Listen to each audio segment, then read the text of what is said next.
Phat Airlines takes the stage where we were, streaming high in the virtual air. World of airports, the game is live. He's landing planes with a vibe so fly. Phat Airlines, soar in the skies, stream in the hustle, watch the views rise. Pilots and planes, oh man, it's insane. Twitch and YouTube growing his name. From tarmac dreams to handles tight, every touchdown a perfect flight. He's a runway king, streak out the fog. Game so smooth, they call it airlocked. Phat Airlines, soaring the skies, stream in the hustle, watch the views rise. Pilots and planes, oh man, it's insane. Twitch and YouTube growing his name. Chatting with the fans, call signs loud. Leader of the fleet, yeah, he makes us proud. Pushing content like a jumbo's thrust. In Phat Airlines we trust. Pin the radar, he's live again. Communities tight like aviation. Friends like skyrocket, engine scream. Phat Airlines living in a stream.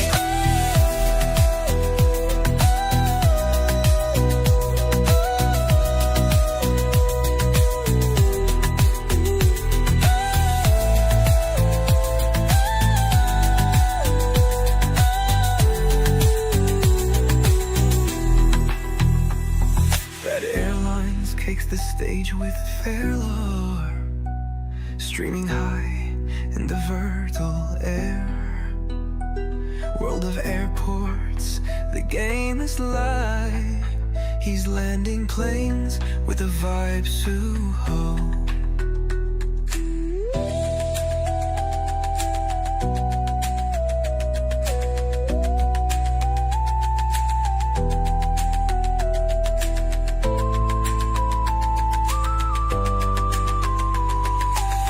James and growing his name.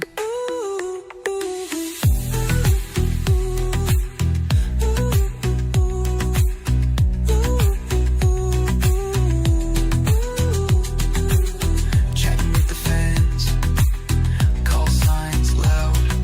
Leader of the fleet, yeah, he makes us proud. Pushing content like a jumbo's thrust. In Phat Airlines we trust. Ping the radar, he's live again.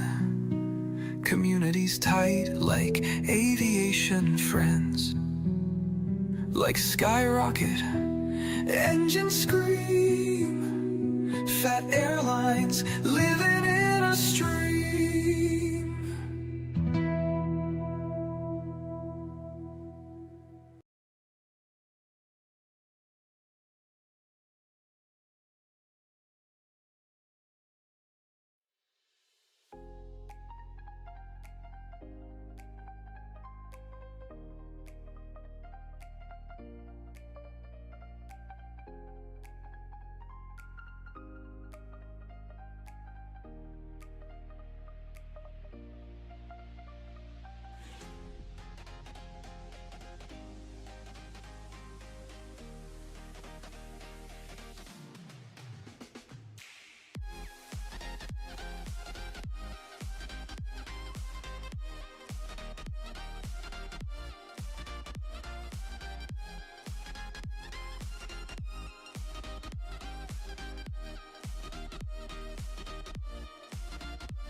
Yo,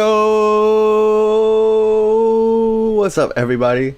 What's up guys? This is Jeremy with Phat Airlines, and today we are here. We are playing some World of Airports. We're playing on my main account, and because we still have the bug where we can't we can't switch accounts on the same account on the same device. What's up, Flamingo?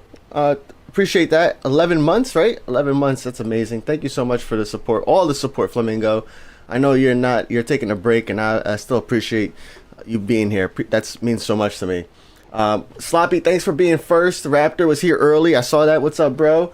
There's a couple people who also I want to shout out before the stream, right? We had King Airways subscribed for a few days before the stream. We had Plane Lover following us, and Yoda, thanks for resubscribing for 3 months a few days ago. Appreciate that. Zimic 7 hours ago followed me. Appreciate that. And Sloppy with the 30 what? They've been subscribed for 45 months. That's crazy. Has it been almost 4 years? No way. Has it been 4 years? That's crazy. That's awesome. I can't believe it's been that long. And Raptor is right. The title is new, so there will be a stream. He's just late, like last week.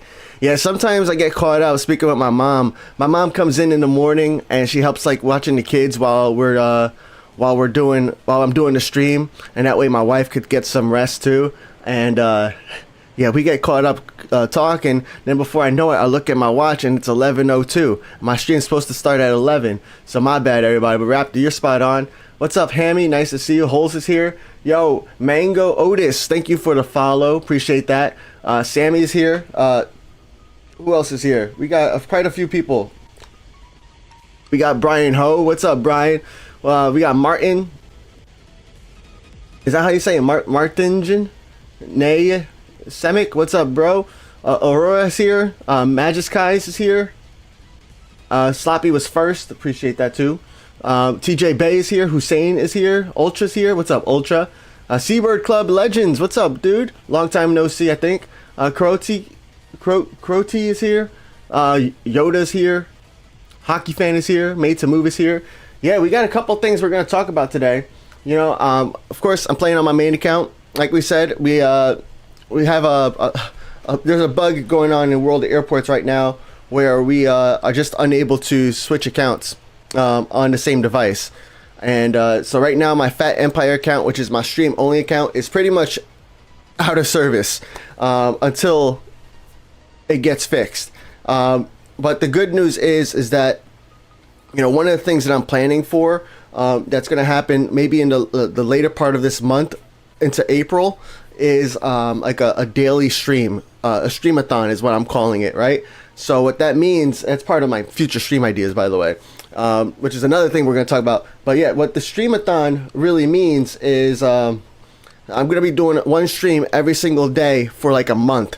Now, every day means I'm also going to skip Sunday because, you know, I don't really, how I put it, I think doing something 7 days a week, like every day for like so long is not good for you. So I just want to make sure I get one day to like rest and take a break. So I'll be posting a stream schedule as soon as I figure that out. I just got to look at like my schedule. I got to look at my wife's schedule. I got to look at the babysitter schedule. I got to look at a lot of different things so that way I can make sure it works for everybody who's here, not just for me.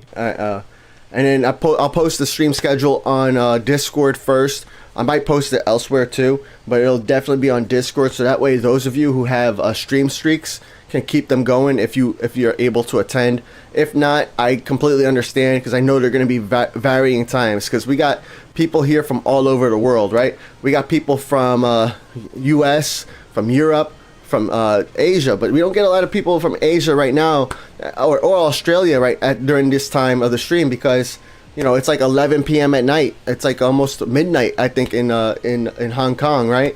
So really hard for them to come in and join a stream. So that's one of the ideas with the streamathon, is to help other people join in. But with the streamathon is going to start once we're able to switch our accounts. That's like the earliest it will start. If it takes until like April to get that fixed, then I can't do the streamathon until April.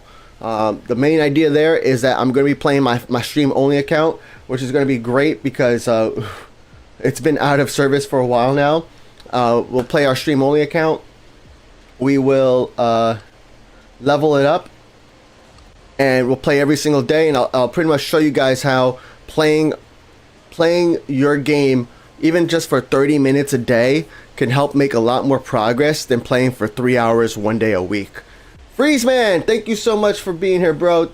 What is that, 24 months? I missed it, man. I heard the ping. 26 months. Oh my gosh, man. Thank you so much. How you doing, Freeze Man? Appreciate it, man. All right, we got Ethan's Airlines here. We got Small Plane here. We got Mike is here. Slayer's here. Aero Captain's here. Ethan's Airlines is here.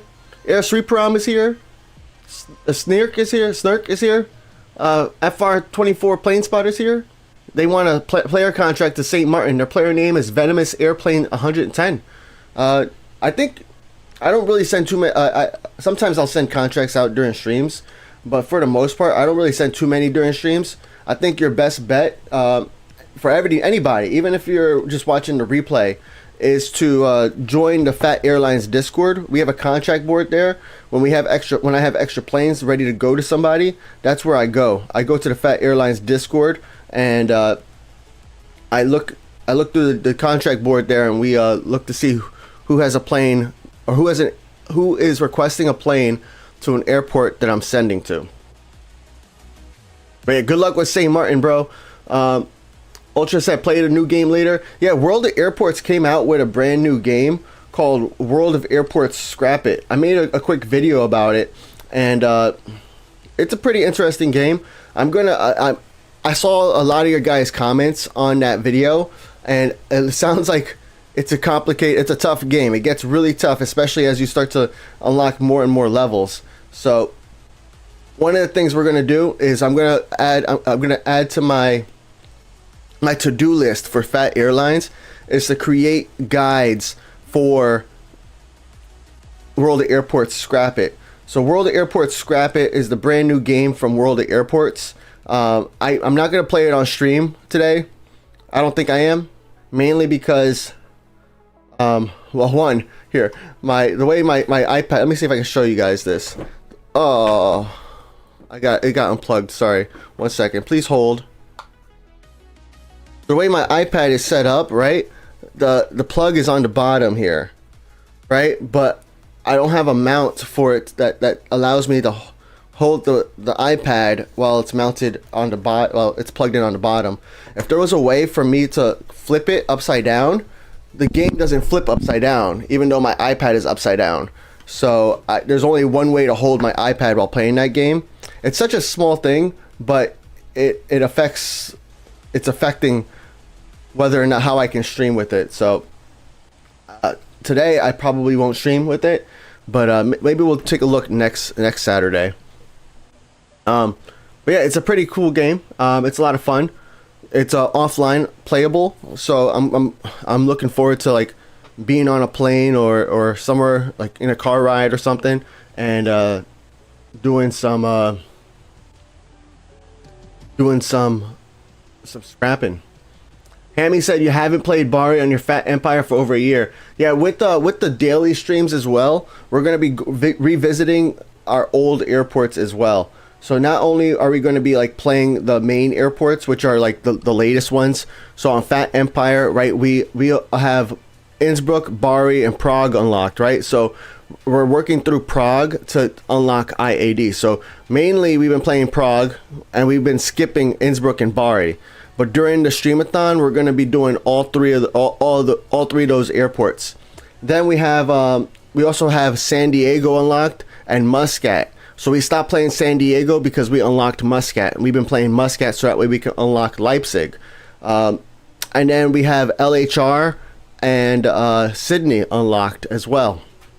So, you know, we still play LHR because LHR has so many player contracts that it's a great airport for that account to get more silver planes. So a lot of people aren't complaining about that airport, understandably, right? But we've been mainly focusing on Sydney a lot more than LHR, right? And then also, last but not least, we unlocked Hong Kong. So there's no airport after Hong Kong, so it might be a lower priority to play it, but at the same time, it's a great airport to play. It's fun. It has 3 runways. The taxiing isn't crazy long. It seems like a great airport, especially for a stream. So yeah, we're gonna go back to Innsbruck. We're gonna go back to Bari. We're gonna go back to San Diego during those daily streams, so that way we can make some progress. Continue handling those planes that I haven't handled in, it looks like, a year. That's crazy. Dirk is in a small cold, starting to feel better. Oh, I'm sorry you're in a cold, man, but I'm glad that you're feeling better. Hockey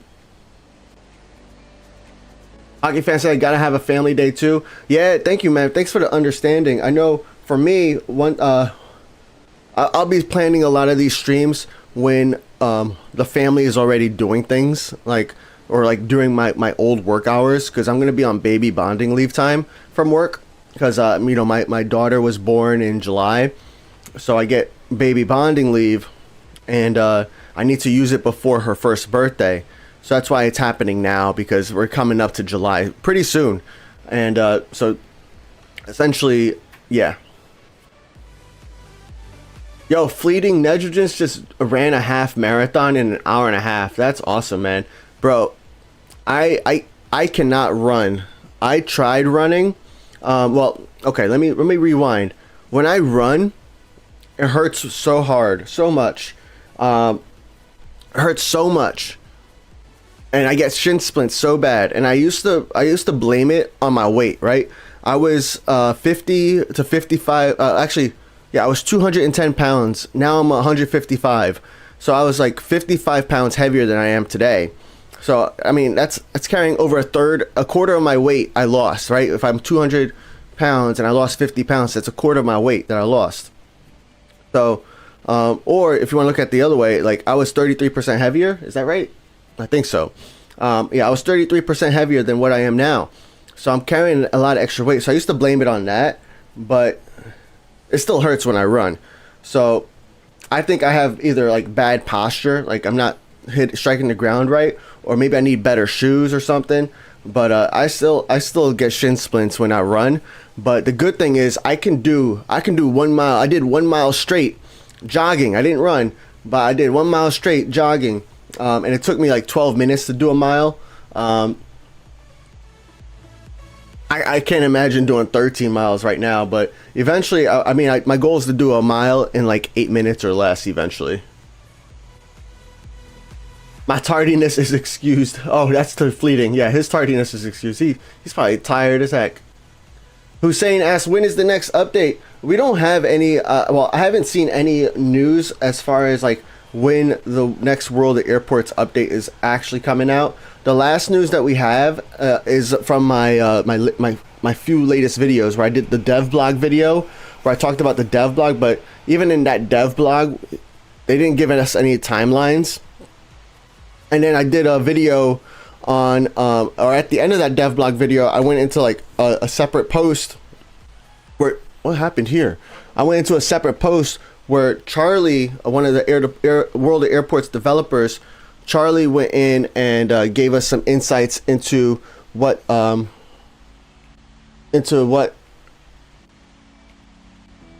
coming up in the next update, but still no timelines. And that's one thing, if you're new here, that you're gonna learn about the World of Airport developers. They usually don't give timelines too frequently. They actively avoid giving timelines. Although they may have internal time frames. So I know, like, because I speak with the developers sometimes, in an off the record manner sometimes.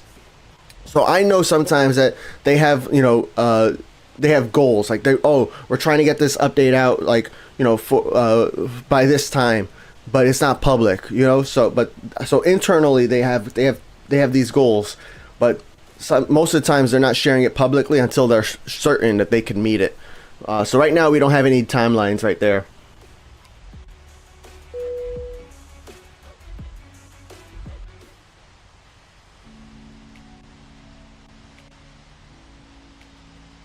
How was my week?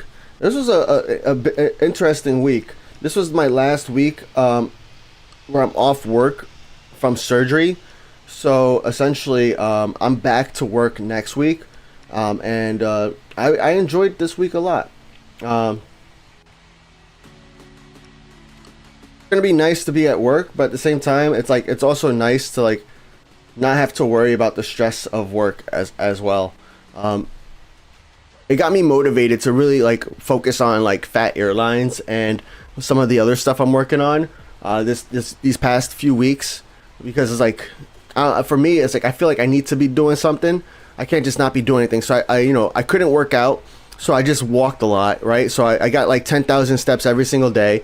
Yesterday I actually got like 32,000 steps, which was my best day ever. I don't know if in my life, but ever since I've been wearing an Apple Watch, it's my best day ever. 32,000 steps, and I didn't take a single step. Actually, yeah, I did go outside, but most of those steps were in my room, in my office here, because I have a walking pad. So that felt really good. I mean, like we're 7 days into the month, and I already beat a lot of. I already have more steps this month than I have in a lot of months in 2025. So I'm feeling pretty good. And then, you know, a part of what, you know, let's go into like some more. Part of some of my future plans when it comes to like Phat Airlines. Like I was thinking about like what are we gonna do, right? Because I know last year I mentioned that I wanted to work on like website guides, right? And I ended up getting way too busy with the birth of my child and just all the recalibration I had to do in order to kind of accommodate the, you know, everything that was happening in my life. But like over the past few weeks, I kind of went back to that idea. Like, okay, how can I make this idea a reality? So I started with email guides, because I know a lot of you guys are a part of the phatAirlines.com email list, where if pretty much on that email list we send email contracts out to people, so that way you guys can get contracts as long as you respond back with an airport that's compatible. So every once in a while I'll send out an email. Actually, it may make sense for me to send out an email from Leipzig, because I have like 150 slots, 165 free slots here at Leipzig. So it might make sense for me to, and I have 4 million wallers, so I could probably send like a 752, maybe, I don't know, but we'll see. I'm trying to get Hong Kong as a destination that you guys can receive planes to, because a lot of people, my last few ones weren't able to go to Hong Kong, and a lot of people were requesting for Hong Kong and skipped out because they were just waiting for Hong Kong. So anyways, that email list, I want to also send like some guides out, and so just some like World Airports updates and Phat Airlines updates. That way you guys can stay in the loop, in addition to the email contracts. So like some of the stuff that I'm working on is like, you know, what does your first 7 days at World Airports look like? So that way, if a beginner or somebody new needs like just some basic overall strategy for World Airports, they can have that. That's also, so it's going to be an email guide first, then it's going to be a website guide, and then I'm going to record a video for it. So it's going to be all three, which is going to be pretty cool. Another one that I have is like your currency spending rules, like how to spend your wallers, how to spend your silver planes, how to spend your gold planes. You know, what are some generic rules that most of us abide by when it comes to those currencies. I have another video that's called or based upon throughputs and bottlenecks. That video is all about like, or yeah, that guide is all about, you know, making sure your airport's not backed up and what to do if your airport is backed up.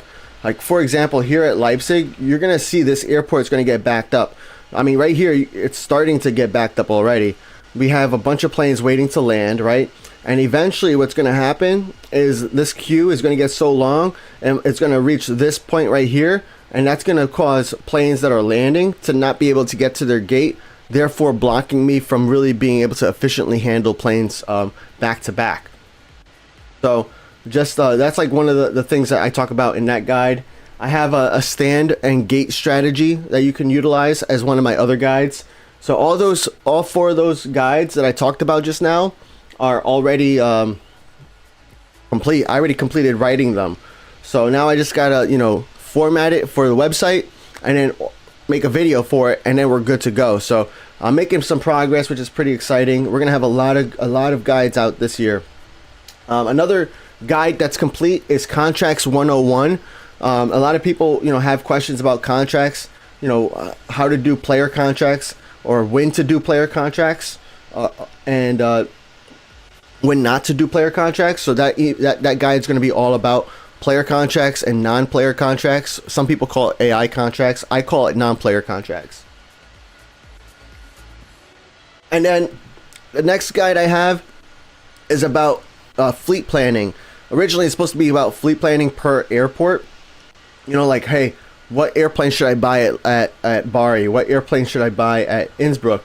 But we're going to start off a little bit more high level than going into every single airport. We're just going to go for general rules on which airplane you should buy. And then if a lot of people, you know, like that guide, then we can go into like more details for each airport. So those 6 guides I have already completed writing, which is I'm really hyped about, because it took me a lot of time to write those guides, and sometimes just like kind of outlining it is the toughest part, because now recording the video is going to be a lot easier because I have an outline. You know, making an email for it is going to be easier because there's an outline for it. Making a website page for it is going to be easier as well because there's an outline already for it. So that gets me excited because a lot of the hard work is already complete. So I'm looking forward to that. That's coming out in this year for Phat Airlines. Air Sriparam said, if available to my Muscat, please, Air Sriparam. What's up, Hidden? Nice to see you. Adam Cack is 3 levels from the AN225. Nice. When will the update come on? There's no official date right now.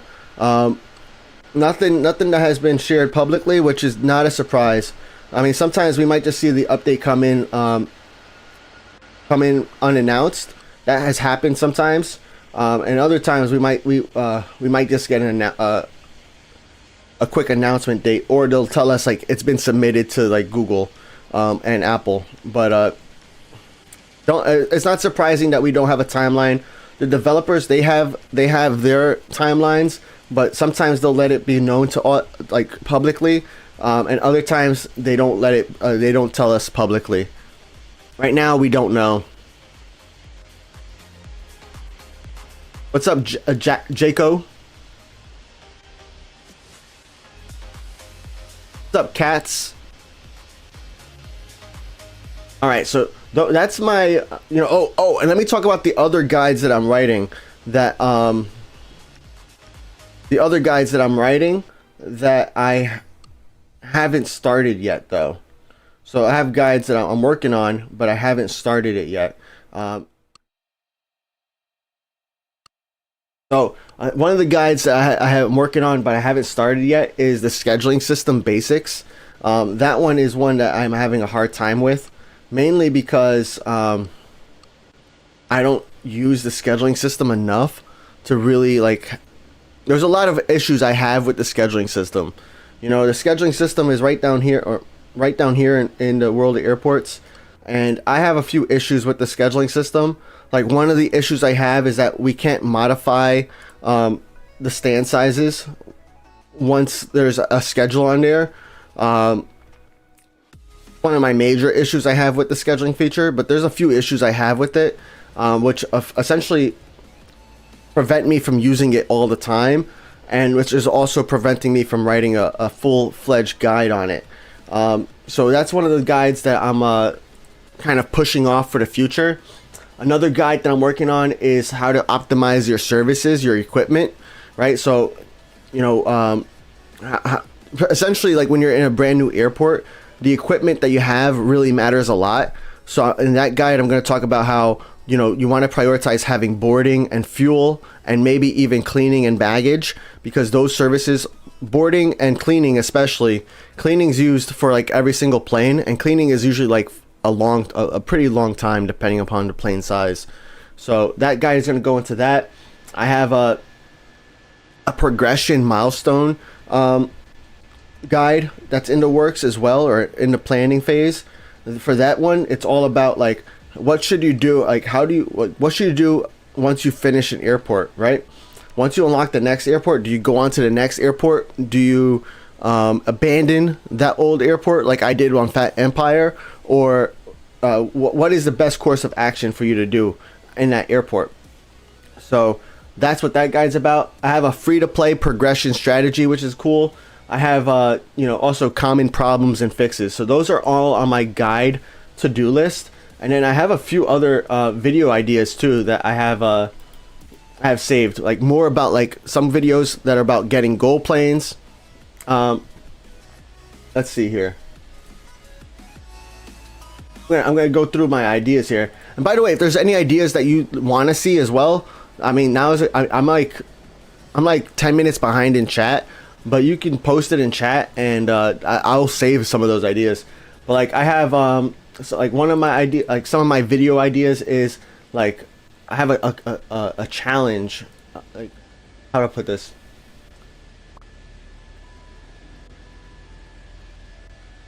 Where is it? I'm trying to find it.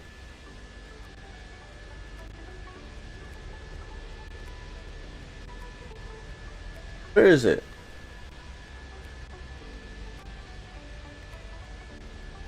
I can't even find it, man. That's sad. I had this idea and I thought I wrote it down, but I guess I didn't.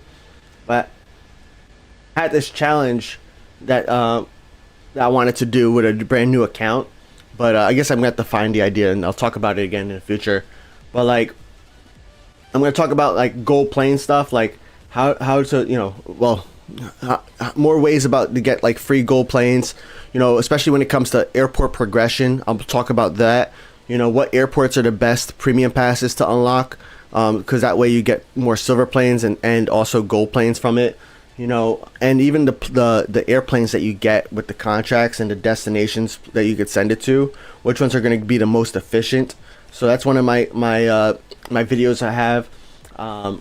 I have a gold plane tier list as well, right? So which planes are worth unlocking. So that's a video that's on my to-do list. So a lot of cool things I've been working on the past couple of weeks, to kind of like help grow the channel. And not only that, we also have the St. Martin video coming up after my vacation in August. I have a vacation in August, and my vacation in August is going to be like it's pretty cool. It's a cruise, and one of the stops that the cruise is making is at St. Martin. So I already purchased the excursion where we're going to go to St. Martin Airport, Princess Juliana International Airport, right? We're going to go to that airport, and we're going to be doing like some kind of some snorkeling nearby the airport. So I think it's going to be pretty cool. I have a storyboard written out for it, and I've reached out to a few companies to see if they're interested in sponsoring that video, because I want it to be like, I don't want it to be just like my regular videos that you see on this channel. Not bashing my videos, but like I want it to be like a travel vlog type video, so that way in the future, because one of my goals, and that way in the future I can visit more airports, because one of my goals is to like visit every single airport that's in World of Airports. But also I was thinking, like, if that video does really well, then I don't have to limit myself to just World of Airports. I can go to other airports around the world, some of the most popular ones, especially some of the ones that you guys want to see in World of Airports, right? And then we could do a vlog video on that. But it'll be like one of my higher like budget videos where I'm paying an editor that's done videos before. I'm gonna that's done travel vlog videos before. Have a bunch of different shots. It's gonna be pretty cool, and I'm super excited for it. That's coming out later, towards the end of this year. So yeah, that's some of the stuff that I'm working on right now. What other ideas do you guys want to see? Do I think that WoWo will finally start with an African airport after they release ZRH? I know that World of Airports knows that they need to have an African airport in the game. I'm not sure what their delay is, but there's other economics at play other than just the fact that they need an airport, African airport, right? Because if they just needed, I mean, they know they would meet their goal of having one airport in every continent just by releasing an African airport, right? So that's one of their goals, and it kind of would be easy because they could just put all their efforts into doing that, because they know that's one thing that they say they wanted to achieve. They wanted to be the world of airports, and you do that by having at least one airport in every continent. But there must be other reasons why it's not in play. I mean, there's a lot of things that go into that they think about when it comes to an airport. So they try to match the airport like realistically, right? So it could be like also that maybe some of these airports that they're thinking about doing, they're hard to find, you know, what the airport layout looks like. What does the actual airport like? So maybe like the taxi paths are probably fine. Like there's a lot of resources online for that, but like what do the other elements of the airport look like, right? Because there's a lot more than just the runway and the taxi paths. You got the terminal, you got all the other stuff that's all surrounding the airport, and people don't want a half-baked airport. They want a full-fledged airport, unless it's a generic airport, in which case then you know what you're getting yourself into. But people wouldn't, I don't think people would count a generic airport as an African airport, like being in the main scheme of things. So I think there's other things at play, but I don't know anything officially. So they haven't talked about it. I have no clue why, but my belief is that there's other things at play that probably aren't, how do I word this? The developers probably just don't know how to word it to the community because it's not like community related, you know. That's the only thing I would think of if I was in their shoes. What's up, Voitando? Aries Mike says, that my A332F? Yeah, I wonder how long that's been. how long have these planes? It's been so long since I played Leipzig, so that's why I decided to play some Leipzig here today on this account. Let's see what my landing ratio is. I'm at 1-to-1, and let's look at the 2D map. Up there we're looking fine, but down here, oof, down here we're looking busy. So what I'm gonna do here is I kind of want to set my departure ratio to 2-to-1, or sorry, my arrival to departure ratio at 1-to-2, but I also don't want to like impact this runway because this runway is not backed up at all. You know, like this departure queue is flowing nicely. It's this departure queue over here that's causing me some problems. So alternatively, I could always just go back to main menu. But the bad part about that is then this A318, this A318, they all have to restart their landing and taxiing process. Not ideal, but something that I sometimes will do just to kind of get the little head start. But we're gonna as soon as this one takes or lines up, or as soon as that one takes off, I'm gonna go ahead and tell this one to line up and take off too. What's up, Zyrox? Nice to see you. Adam Caxley, I don't remember when was the last time I used scheduling. What's up, Daniel Zolkifli? What's up, Educate?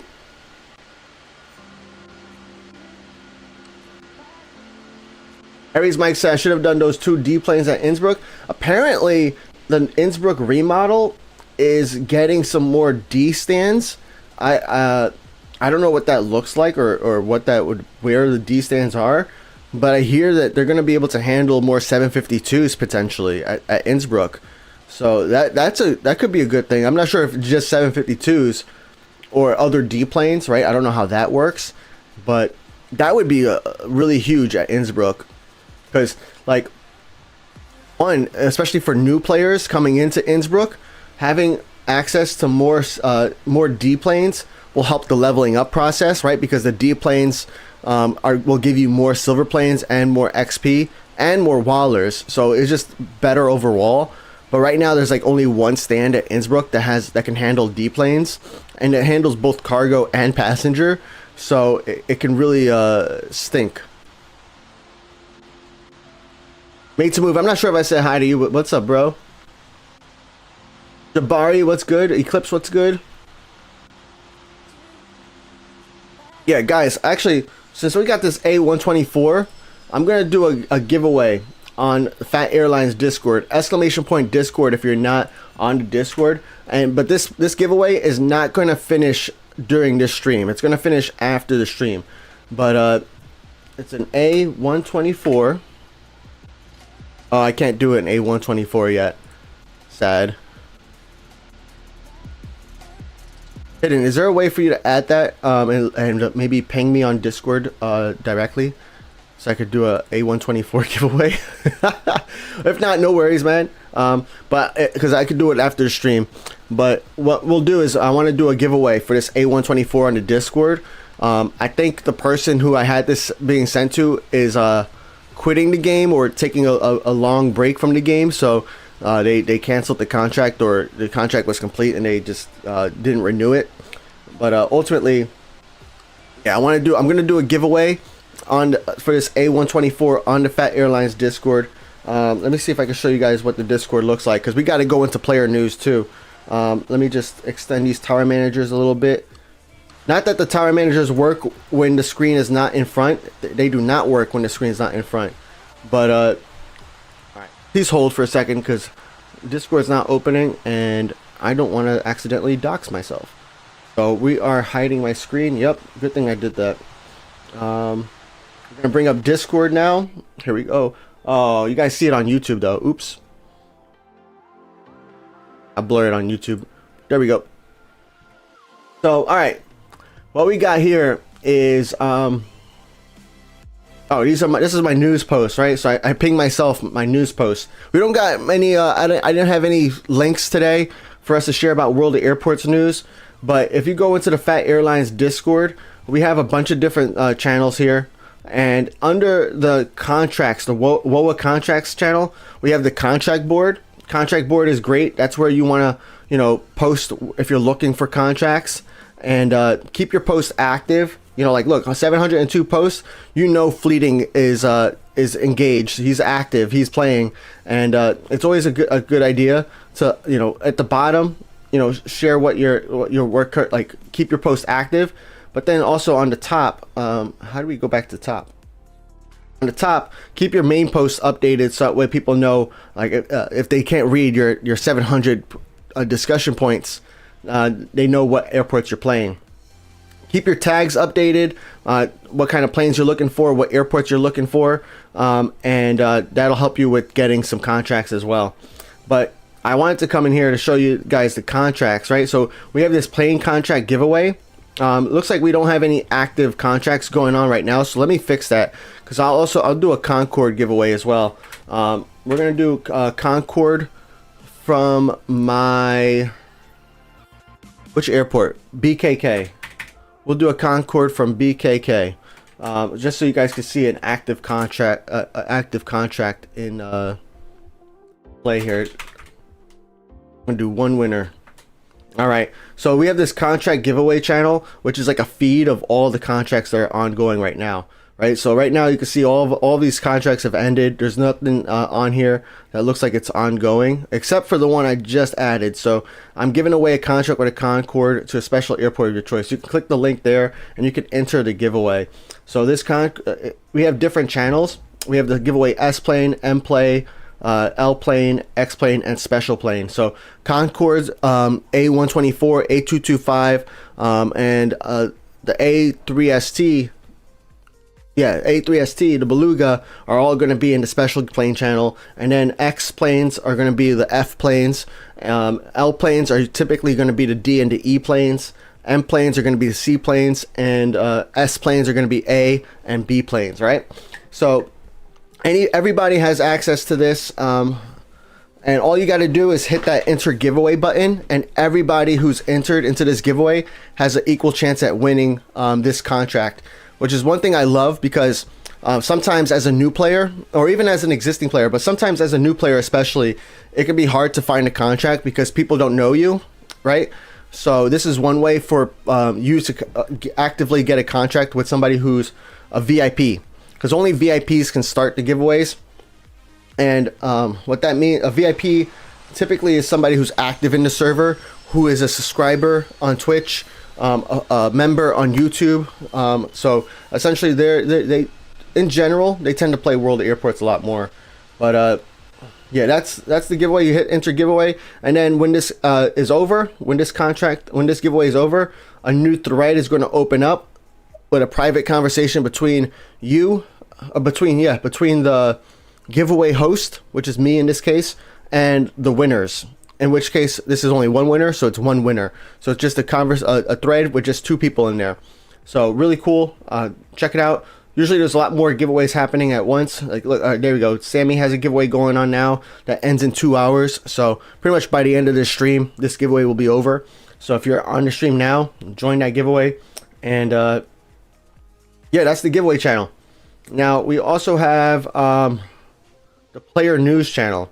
And a couple of weeks ago, I told everybody, I said what I wanted to do is every week I wanted to check out the player news channel and talk about the new player news that are going on. Because originally I was sharing the player news in our emails, but sometimes there was way too much news to fit everything into one post. So for me, I think that it was better for us to kind of just go through the player news on stream. One that way people who don't read this post or this channel or this forum, that way people who don't read this can see what's happening with other people, right? Because like, for example, here we go. Kronstadt is unable to play for 2 weeks until March 13th. Please don't cancel contracts if possible. Right, so if you have a contract with Crunch, I don't know how to say his name. Sorry, man. Probably not here because they have exams. But if they have a contract with them, they're just asking, hey, don't cancel contract. I'll be back. And I have a few contracts with them. They're usually typically an active player. So like being gone for 2 weeks is kind of a surprise. But now we know why, right?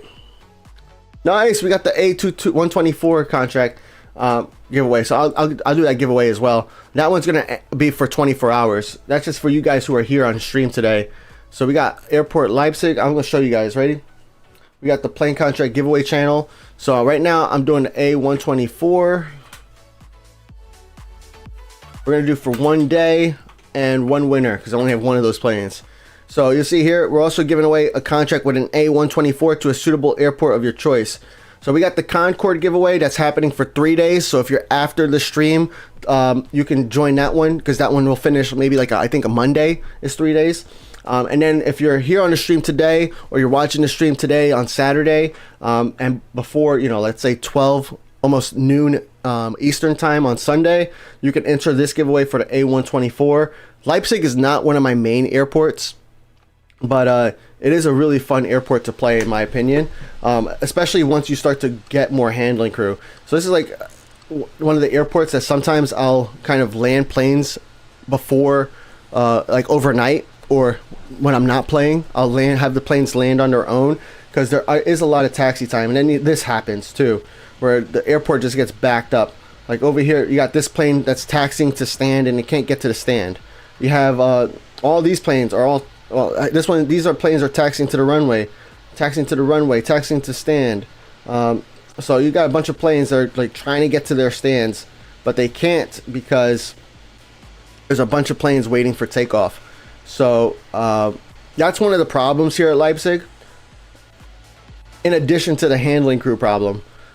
So I fixed the handling crew problem by buying a lot of handling crew, but you really the one way you could fix this backup problem is by exiting the airport and coming back, because then all those planes that are waiting to depart, they are gone. They're no longer taxiing. So all the planes that are taxiing no longer have to taxi anymore. But that means that the planes that are taxiing to a stand, now they have to land again. And the planes that were taxiing for departure, now they're on a timer. So you'll see there's a bunch of planes here, but you're going to see even more start to show up over time because they haven't officially taken off. Because what the game does now is those airplanes will depart from the airport once it takes off from your airport. that's when it'll show up on the radar as leaving to your connection partner or to the destination. When you have to go back to main menu, or if you take too long, it takes about 5 minutes before they start showing up on the radar. So there's a period of time where they're essentially in limbo. They're nowhere. They're completely gone. They're missing. But no worries, they are not completely gone. Brian Jose, I saw your CRJ2F from Leipzig is flying to my LHR in game. I know. How long has it been, man? I don't know if it'll tell you now, but it's probably been a long time.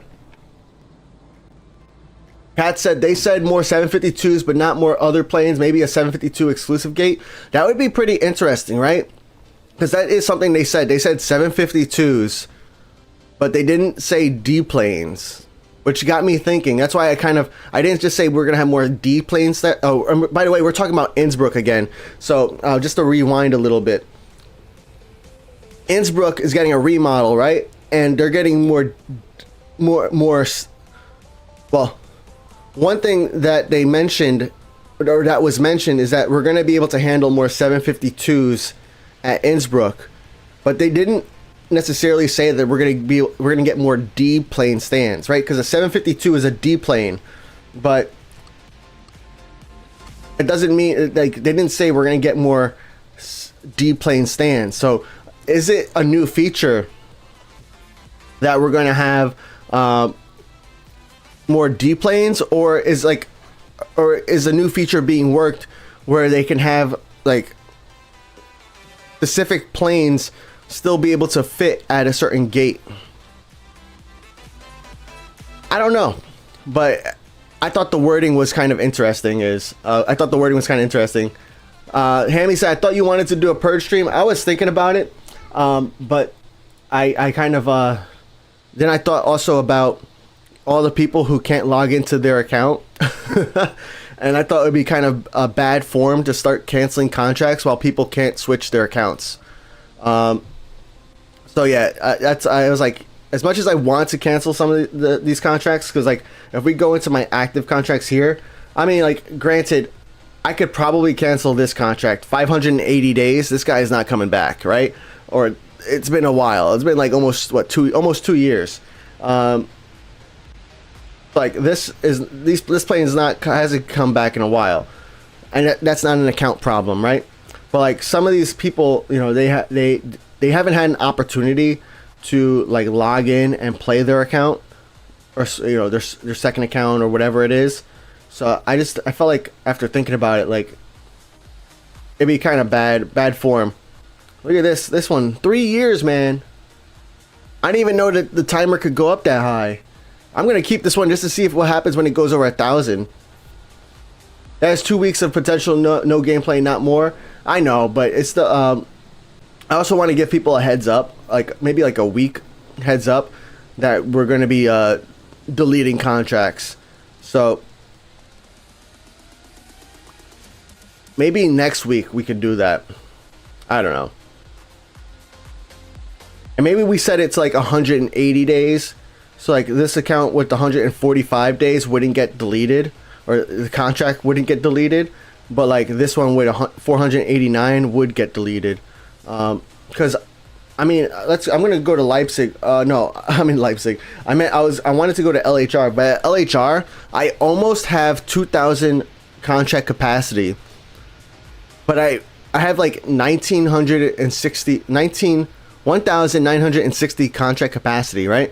But I also have like 1,910 contracts, but like a lot of them are not active anymore. And because there's a time limit. There's a time limit for when you can buy new contracts. If you buy contracts using silver planes and you can only buy 4 of them, you can only buy it every 2 days, every 48 hours, I should say. And then if you buy contracts using gold planes, you can only buy them every 24 hours. So there's a limit on how many gold planes you can get. That's 34. Sorry, not gold planes. There's a limit to how many extra contracts you can get, right? So that's 34 contracts you can get every 48 hours if you're playing every 24 hours on the dot. That's one of my big complaints about this game too. Is like, I wish it wasn't a strict timer. I wish it was on like a a daily calendar, like the daily random events that we get. They're not on a 24 hour. They're on a 24-hour timer, but they happen at the same time. They happen at 6 p.m. my time. I think it's at midnight Prague time.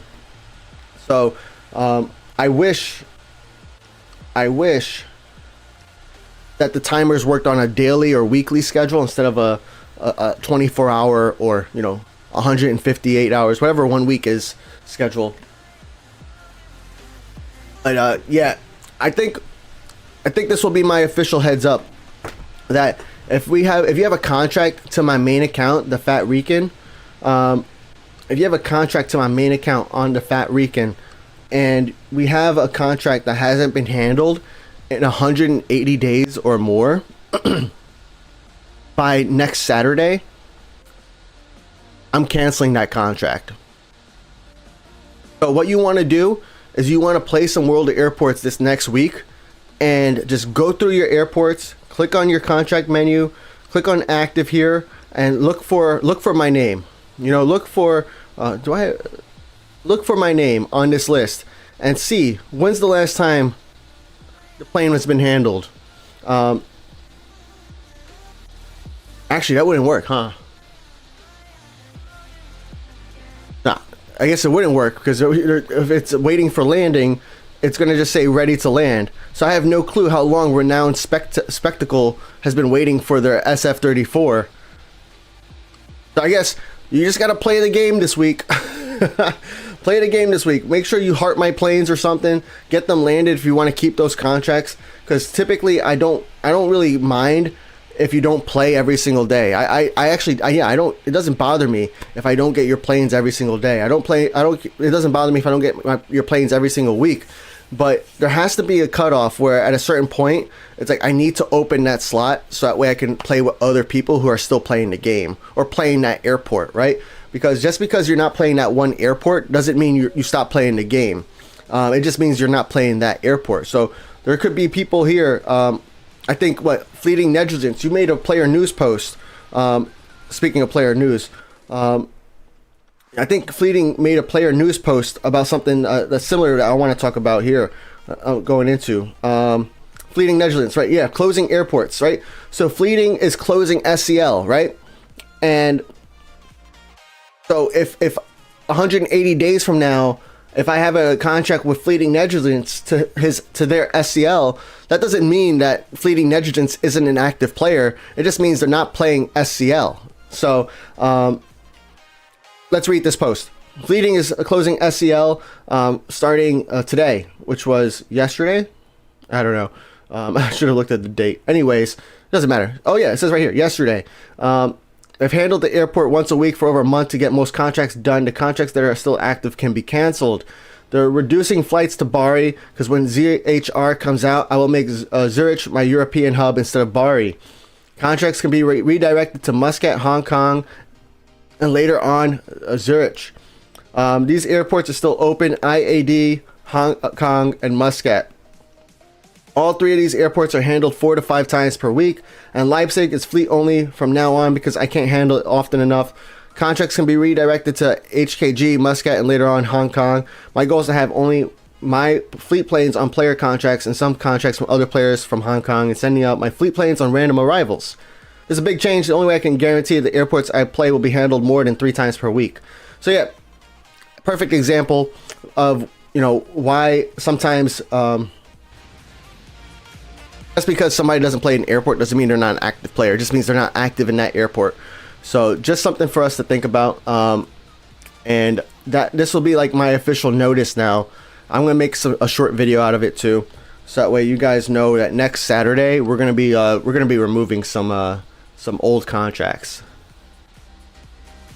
Is there any new Easter egg for Zurich? I mean, how will we know? It's not even out. But one thing I can say is that none of the latest airports have had Easter eggs,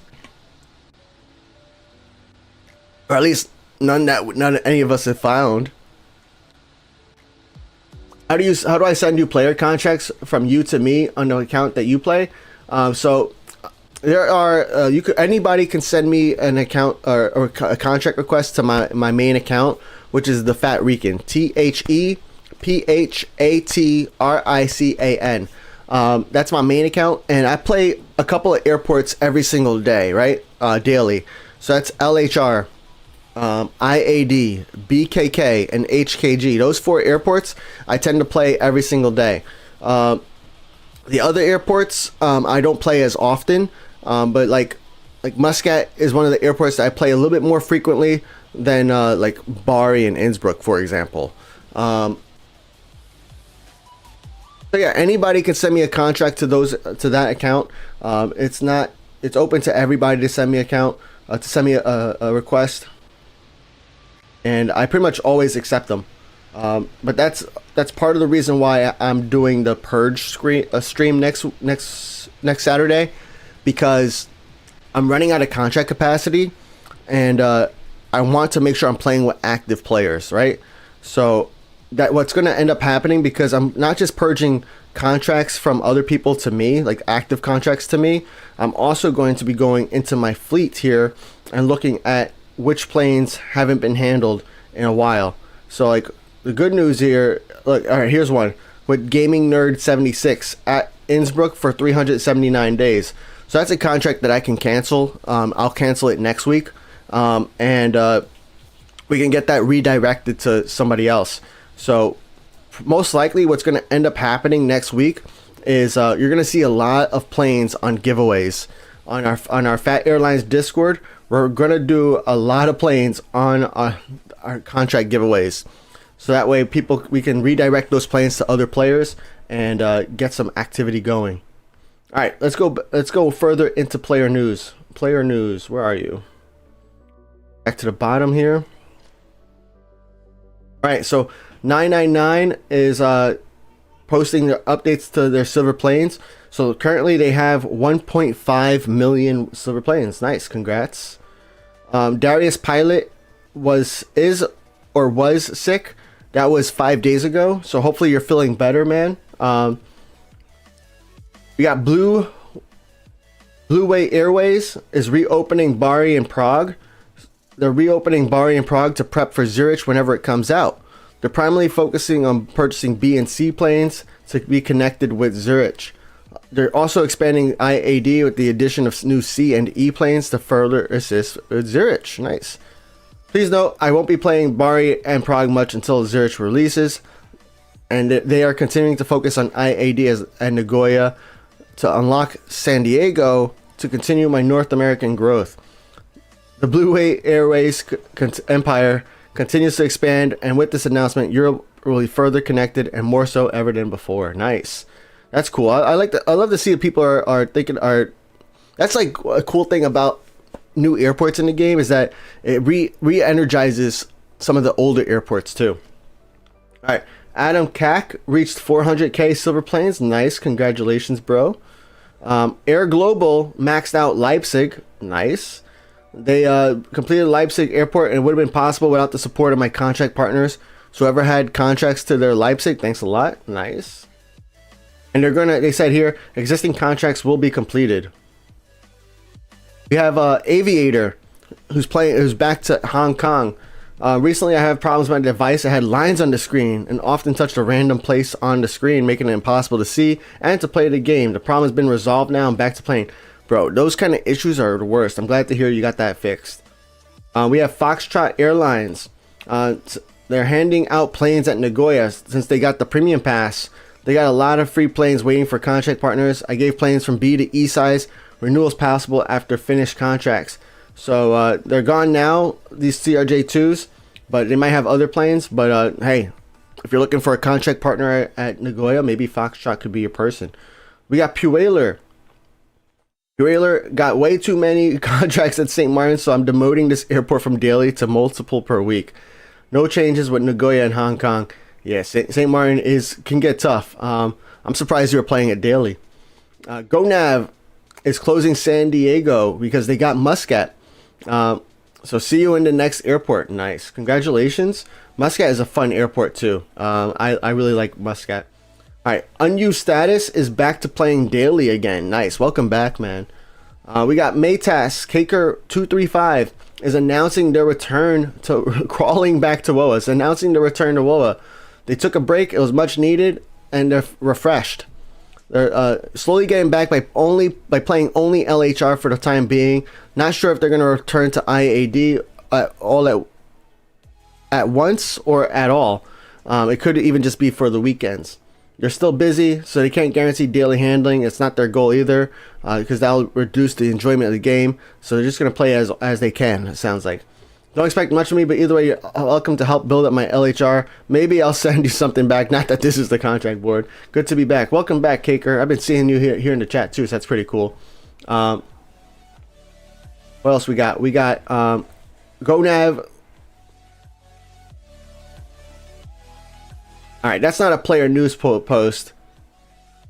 So really, you want to announce that you bought a plane, not ask for advice. If you want to ask for advice, you go to gameplay help or gameplay chat, not player news. Fleeting Negligence reached 2.1 million silver planes yesterday. Nice, congratulations. And then Foxtrot created a thread, another one, and the contract board. Okay, feel free to suggest planes sending from BKK, Nagoya, and IAD. Cool. So that's what we got there. Cool. Let's get back into gaming. Let's get back into chat.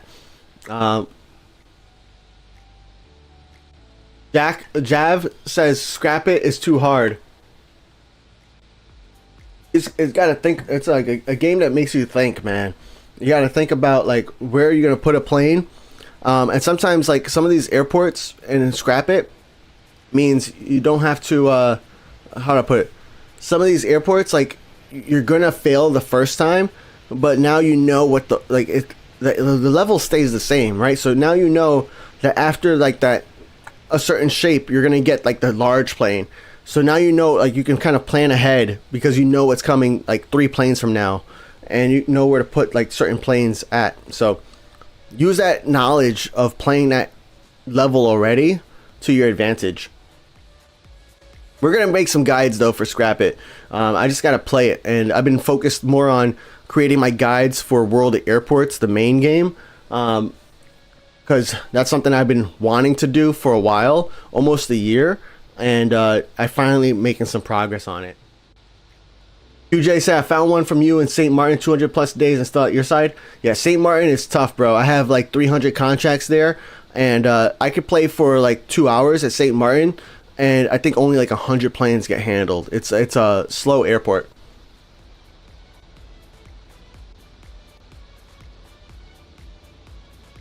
Snark is stuck at level 10 Amsterdam.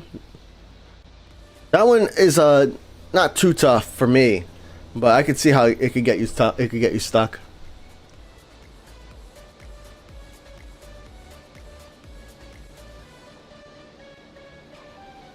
I'm trying to catch up in chat real quick. What's the fastest way to handle airplanes? 1, max crew for shortest time, or optimum crew for much airplanes at the same time? That's a good question, Pleiades, and that's like one of the things I'm working on in my guide. It really depends on what your goal is, right? And which planes you're handling, right? So actually it depends on a lot, not just those two things. But like, first thing, you have to consider your equipment. If you don't have a lot of equipment, then you want to use as much handling crew as possible on one single airplane, because you need equipment to handle all those planes. And if you don't have wallers to buy more equipment, then if you're putting the minimum amount, so that way you're just handling that airplane on time, and there's not enough equipment, then that airplane's going to be delayed, and you don't want delayed planes in this game. So you want to make sure you have equipment available or wallers so you can buy equipment as needed. One thing that I do too is if I'm playing like the AFK style, where I'm not watching the game and I'm not playing the game actively, then what I'll do is I will go into the airport and I'll handle all the planes that are in the airport, and I'll typically put them at like minimum handling crew, or close, or maybe like one more crew than minimum, so that way I can handle more planes at once, and and then come back later on, and the tower managers can still do their landings, can still do their assigning of gates, they can still do departures and pushbacks. So the tower managers can still do all the work, and I can handle more planes at once. If I'm actively playing the game, though, I prefer to use as much handling crew as possible on one single plane. Now at Leipzig, though, if you're not buying additional handling crew at that airport, what I would recommend is, like, for your cargo planes, using the minimum amount of handling crew here, because there's so many cargo stands that, like, you can use just the minimum. But I would prioritize your passenger planes here at Leipzig. Put the maximum that you can, especially on these larger stands, these D, E, and F size planes over here. Put the maximum amount of handling crew on those planes. Put the maximum on these planes as well, these other passenger planes. That way they can get in and out, because I don't know about you, but I seem to have a lot of passenger contracts at Leipzig, even though there's not a lot of passenger stands. So just by, for example, if I didn't have as much handling crew available as I do right now, I would do, maybe 6, maybe 7 handling crew and a ramp agent on this guy. That way I can, it'll take 21 minutes, sure, but that way I can assign more handling crew to my passenger planes instead. Hammy said, "This is interesting. You updated your player news, but it hasn't popped up. Let's take a look again." Sort and view. Oh. Maybe I need to sort by recently active. Huh. Got it. Okay, that's good to know. Hammy, appreciate you, Hammy.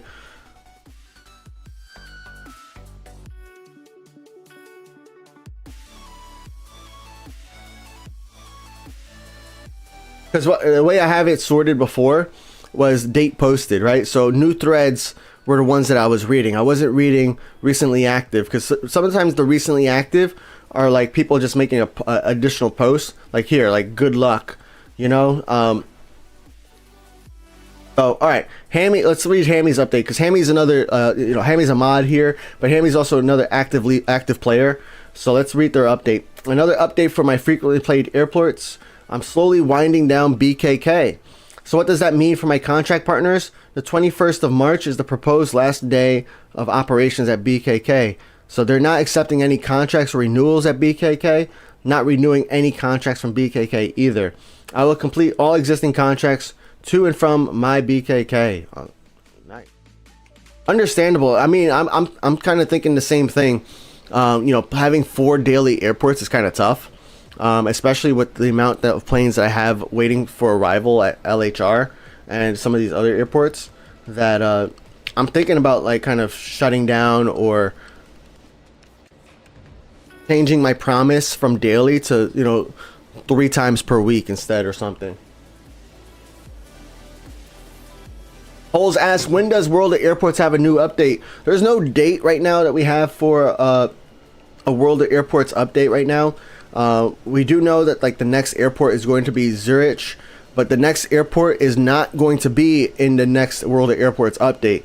The next World of Airports update is going to have Innsbruck, an Innsbruck remodel in there. So that's going to be pretty nice, interesting to see.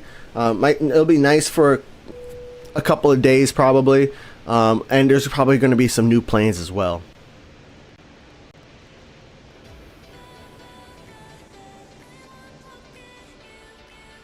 Bish Patel said, "Hey Fat, I have multiple airports to play, like BKK, Leipzig, Sydney, and Prague.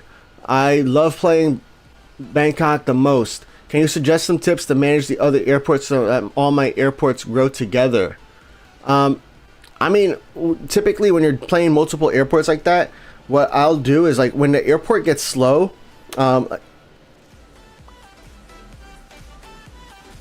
that's typically when I switch airports.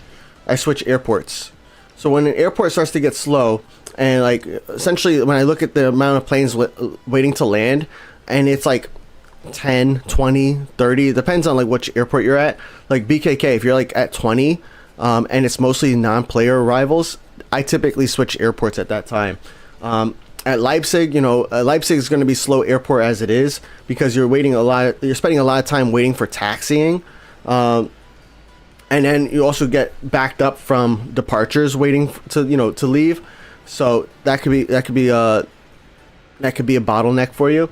But in like Leipzig, in Prague, even actually all four of your airports, and a lot more airports too. So BKK, LEJ, SYD, and PRG, like those four airports and a lot of other airports, you could also benefit from turning on the tower managers, right? And stepping away from the game. You do have to keep your game on, so it's great if you have like a tablet. It's not as not as doable if you're playing on a phone, because then you have to like plug in your phone and like you can't use other apps. But if you're playing, like, either way, you can still use the strategy. But you could turn on the approach manager for like an hour. You could turn on the departure manager for like 10 minutes in case you have planes already like waiting to depart. You could turn on the ground manager for 10 minutes in case you have planes that need to push back. And you could turn on the delivery manager for 10 to 30 minutes. 10 minutes if it's like a smaller airport, because that means all the planes will be immediately assigned. Or 30 minutes if you're doing a little bit of handling, like because there's some planes already on the ground, so you're going to do some handling, and you want planes to be assigned to those gates that get empty afterwards. What I do to keep it simple is I just turn them all on for 2 hours, and I step away from the game, and I let these airports fill up. That helps out a lot, especially here at Leipzig. When I first came in here, we had a ton of planes because I had all the planes on the ground. They were all ready to for sending, and they were all ready for for handling, and so I had a bunch of planes I had to handle. Same thing at BKK, Sydney, and Prague, but that only really works if you have all of the stands unlocked. I'm not sure what level you are in these airports, or if you have all the stands unlocked, but like on my Phat Empire account, we unlocked Sydney, and we're still kind of low level. I think we're like level 11 or something, but we don't have all the stands unlocked. We don't have all the terminals unlocked, right? So it doesn't make sense for me to spend an hour or two pre-landing all the planes, because there's only like 15 stands. Not a lot. So it only really benefits you when you have all of the stands available. Or is a lot more stands. Magic Skies use minimum crew on smaller planes.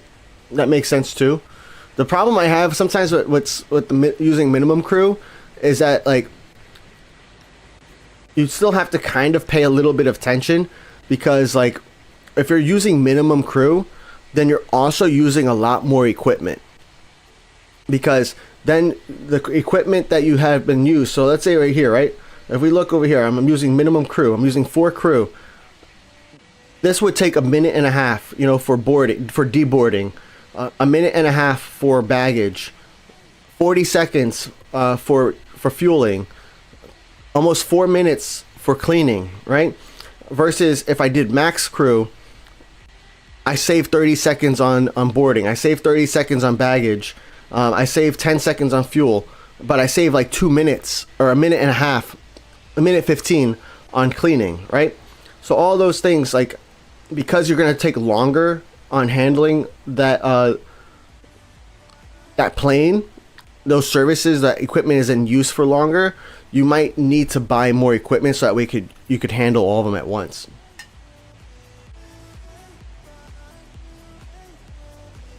Ginger Jesus, what's up, bro? Says my method has evolved recently. You're doing minimum handling crew, but always in multiples of 2. So handling an A388 takes 25 minutes. Interesting.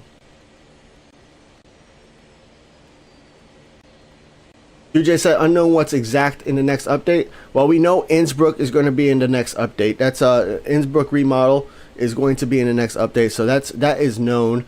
As far as like what else is going to be in there, I mean, I think the A330 is planned to be in there, but that's also subject to change, right? There's a couple. There's a lot up in the air when it comes to it, because they haven't really, finalized it yet. Dyrox has a question: should I activate the speed up at Tower Manager? I have like 350,000 silver planes, but I'm still curious. Yeah, at that point, when you have that many silver planes, unless you're thinking about taking a very long break from World of Airports, where you're not going to play for what if you have 300,000 planes, right? 350,000, and we divide that by 20,000, because let's say you have to spend you spend 20,000 silver planes a week. You'd have to disappear from the game for 4 months to not have enough silver planes to buy gold planes every day and every week. So yeah, at that point you're already snowballed, right? You're already making a lot of silver planes. You're making that you're getting that currency.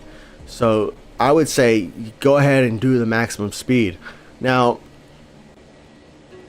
maximum speed only really matters the most when you're spending a lot longer at the airport. So if you're spending like we're here at Leipzig for 2 hours, that increased handling speed, or that increased speed that you get from, you know, doing a high speed up versus the low one will be more noticeable, you know. And then in certain airports it could make more sense too, right? So over here, approach manager speeds up the landing, right? That's cool and all, but like, how long does a plane really stay on the runway? Not that long. Departure, you know, same thing, but the other way. It speeds up departure, but like, that's cool and all, but like, how long does a plane really spend on the runway? You got delivery, which speeds up chocks. That's all right, right? But like, it just means you can get to, like, once the plane parks at the stand, you can get to handling it quicker. But one thing that, and Hammy recommended this to me in LHR when I was playing on my Phat Empire account, and it's to use this account, or to use this tower manager, because this tower manager speeds up taxiing. So airports like Prague, Leipzig, LHR, you know, maybe even IAD, where they have a lot of taxi times, using the ground manager could really help you out with that taxi times. So that would help. That's a part of one of the guys. I was talking about some of my future plans, right, earlier in the stream. I'm not sure when you got here, but one of my future plans is about, you know, service optimization, you know, like equipment optimization, but also it's about oh yeah, I don't think I mentioned this one because it was in purple, but it's like how to automate your airport, right? And in that guide, I'm going to talk about, you know, how fast these planes move when you don't have any approach manager, when you do have low, when you have medium, when you have high, and see what the difference looks like, and see when it becomes worth it, right? We'll do a timer like I did before, because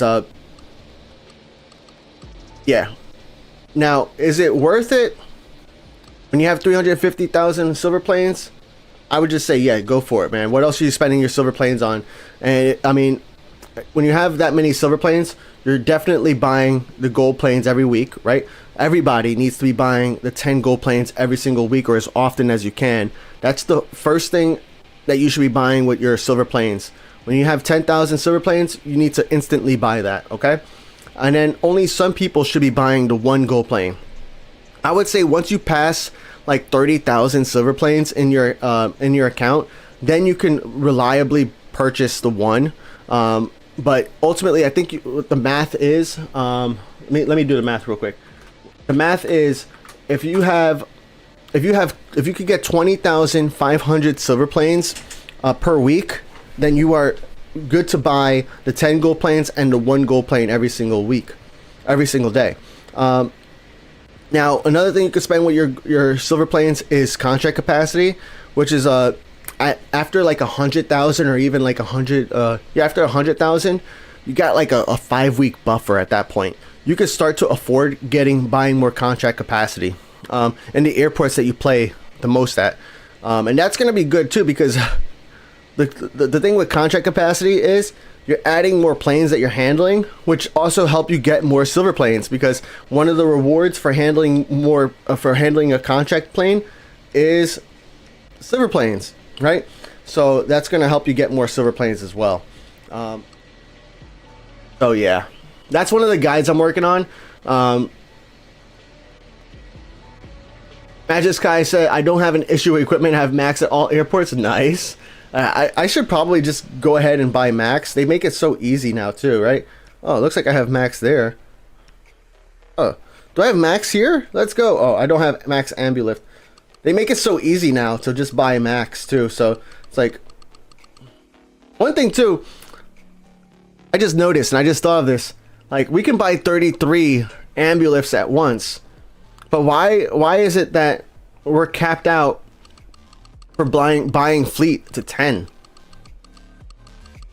Right? We should be capped out by how many Wallers we have. All right. Now Leipzig is maxed out, I think.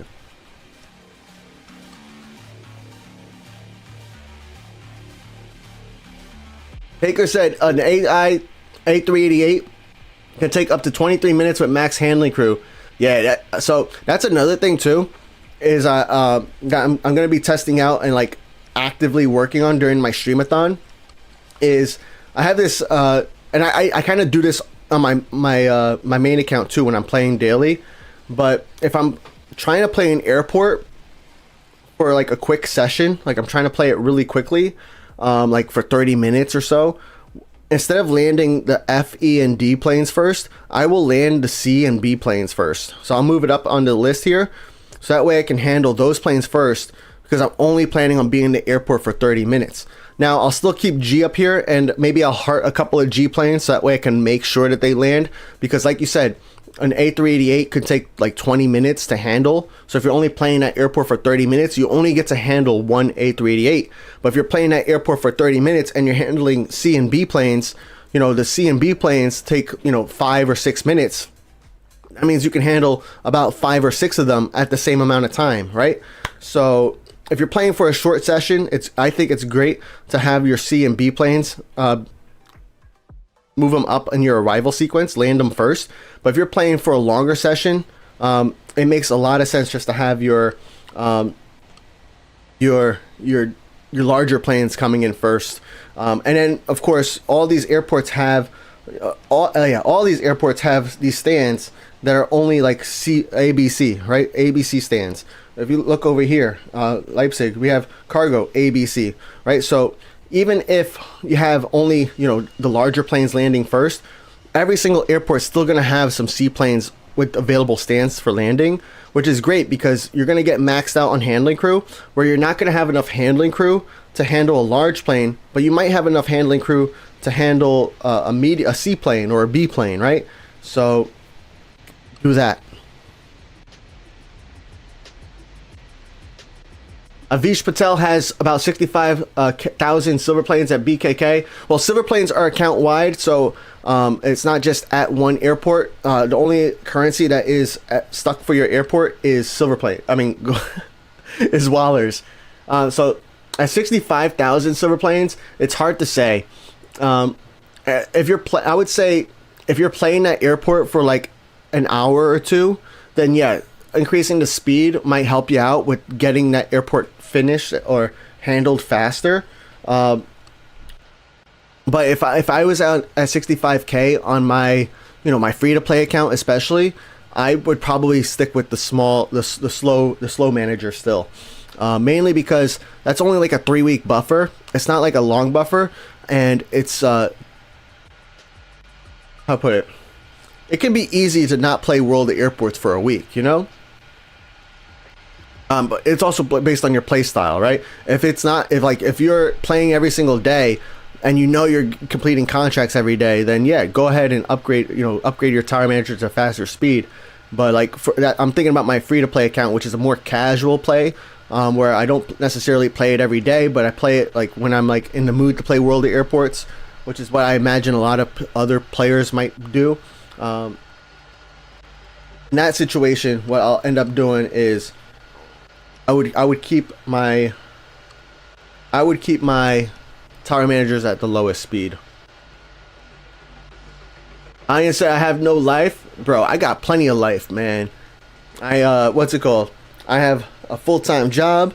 I have a wife. I have 2 kids. I got a family. I got a side business. I got a YouTube channel. I got I work out every day.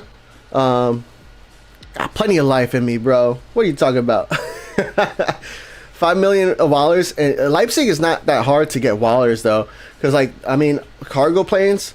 No, let me rewind. It's not hard to get a lot of wallers at Leipzig because there's so many large plane stands. I mean, look over here. You got A, B, C, D, E. You got E stands, E stand over here. And you know what happens when you handle larger planes? Larger planes give you larger revenues, right? So we have this. This is not like a large plane, but we got this plane over here. You know, not that great. 1,000 revenue. Where is my largest planes? Yeah, I guess all my largest planes are gone, but like 4,000. But like if you start having like B-77 77Fs at your airport, and they're in your own fleet, they're gonna make you like 8,000, 9,000 wallers for that flight. But even handling somebody else's plane will get you like 2,000 wallers, which is pretty solid. So because there's so many larger stands here at Leipzig, it makes it so much easier to get the wallers. So I know there's a lot more people who have a lot more than 5 million wallers, but it's mainly because you have to build your own fleet. If you don't have your own fleet, yeah, you know, getting 5 million wallers is gonna be tough. But if you have your own airplanes, getting 5 million is not going to be, I mean, it does take some gameplay. It does take some time, right? But it's not going to be, like, too complicated.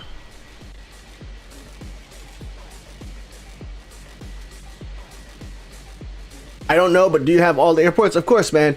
On my main account, I pretty much unlocked every single airport for free. There are some airports where I technically didn't unlock it for free because of streaming reasons, right? Because I wanted to stream the airport the day it came out, and instead of like spending a bunch of time on stream leveling up an old airport, because like I think when I first started, I would spend like an hour on a new release, leveling up, like trying to finish leveling up that old airport. So that way I could unlock the new airport, and then we got into the new airport.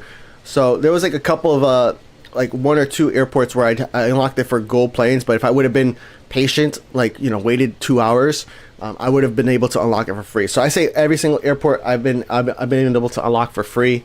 On my main account, on my free to play account, I have up through Sydney unlocked, and then on my stream only account, we have a couple of airports that we're working through right now.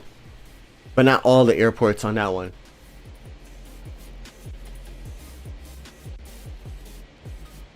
Magic Skies, you made 50k silver planes when banking planes. Nice. Yeah, I'm not sure when I'm going to start banking planes for Zurich, but it's definitely not right now. Because right now we're still waiting on 3.5, and 3.5 is going to have the Innsbruck remodel. It's not going to have Zurich, so there's no point, in my opinion, for me at least, there's no point in me banking planes, because the hard part about banking planes is that I need to turn off the delivery manager, so that way I don't accidentally land planes that are ready for redemption.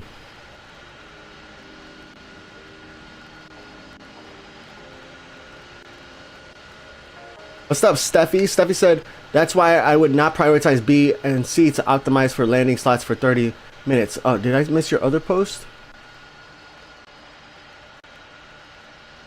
I think I'm missing context there, and you're probably talking about what I was saying during that time. Trying to make sense out of that. Steffi, if you could explain that a little bit. You said, that's why I would not prioritize B and C to optimize for landing slots for 30 minutes play. I think I'm missing a message there. But it sounds interesting, because I was saying that if you're playing for 30 minutes, I would land the C and B planes first, because they only take like 5 or 6 minutes to handle, so you can handle more of them, which means that you're going to get through the contract a lot sooner. You would still want to land a couple of the larger planes, but yeah, let me know your thoughts, because you know, I'm open to like changing strategies or trying out new strategies and seeing what works and what doesn't, because just because I think one thing works well doesn't mean that something else doesn't work better, you know? Steffi says it's another thing if you're doing player contracts, though. Okay, that makes sense. I think a little bit more sense. You said E-stands make more money in comparison. Oh, I got you. Yeah. So yeah, 100%. If you only have 30 minutes, though, I guess, yeah, okay. You're right. I do need to make that clear. So when it comes to player contracts, which is what I mainly do, right? I love player contracts. I like making sure I'm playing with other players. So if you're doing player contracts, then yeah, it makes a lot of sense to have to handle the C and B planes if you only have like 30 minutes or less to play at airport. But if you are doing non-player planes, there's no point in really handling those non-player planes. There's no urgency. Like, you're not holding somebody's plane back, and you're not delaying the process of that contract from progressing, because a non-player contract will always get to its destination and always come back in its designated time, while player contracts need the other player to handle that plane for it to go back to the airport. So yes, I'm with you.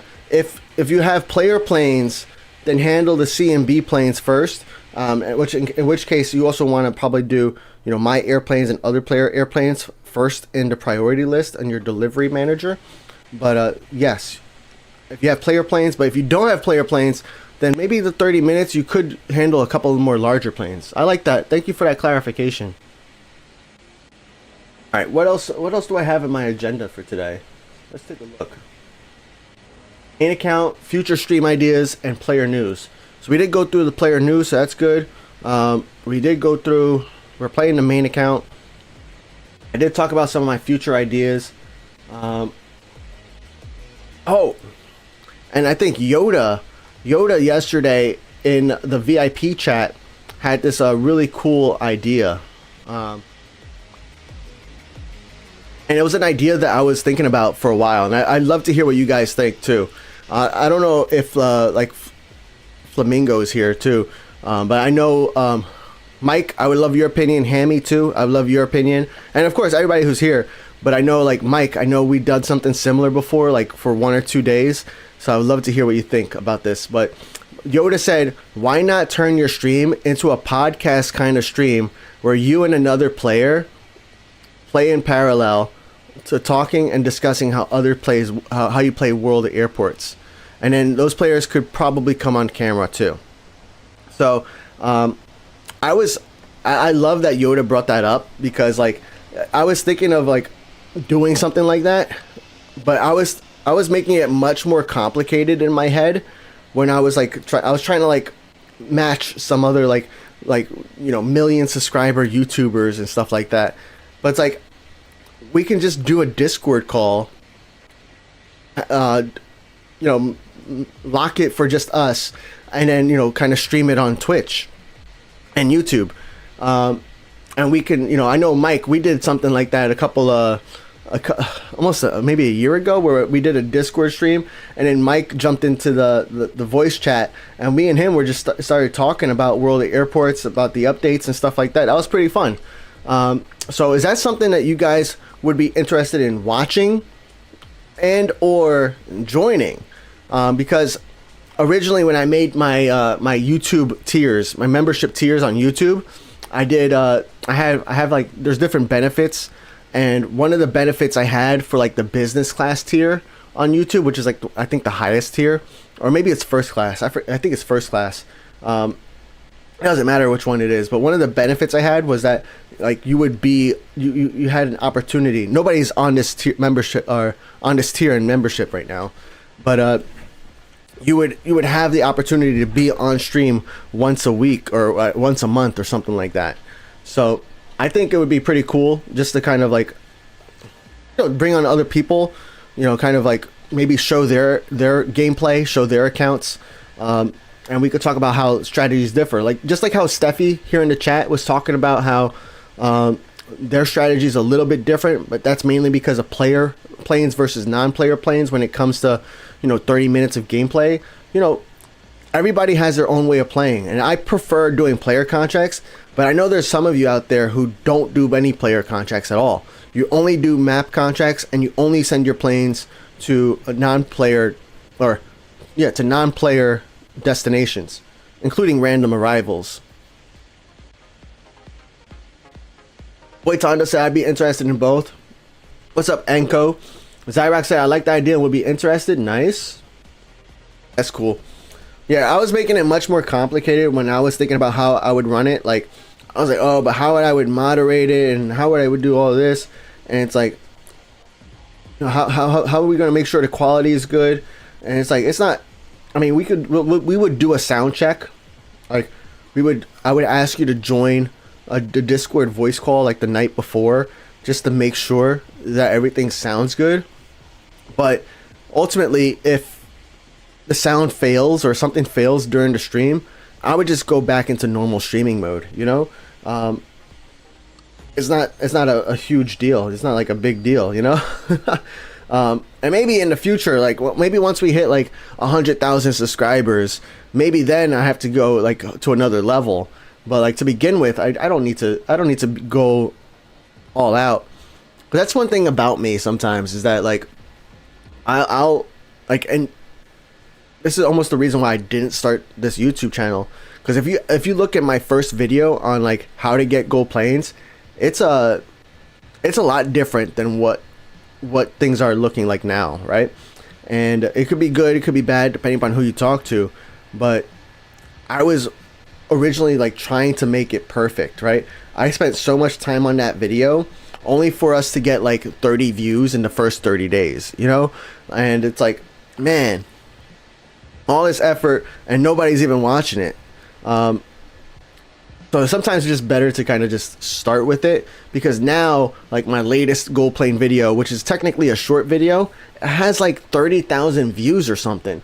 Hold on, let me give you the exact number, because like I was amazed when I saw this the other day. I don't remember these things. Oh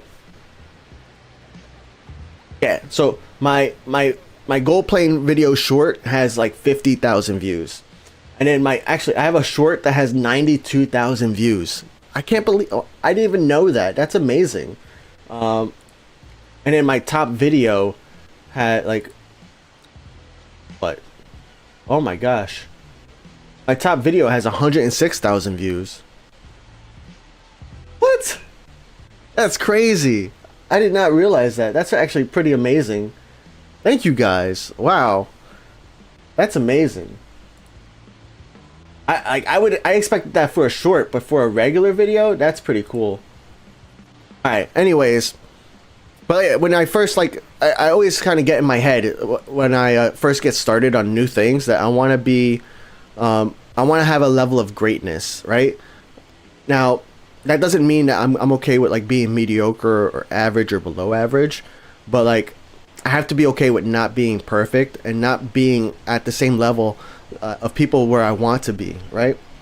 Like I want to be as good as the people who have 100,000 subscribers, but I don't have the resources that they do, right? I don't have the experience that they do. So I have to remember that when it comes to me me working on things in general.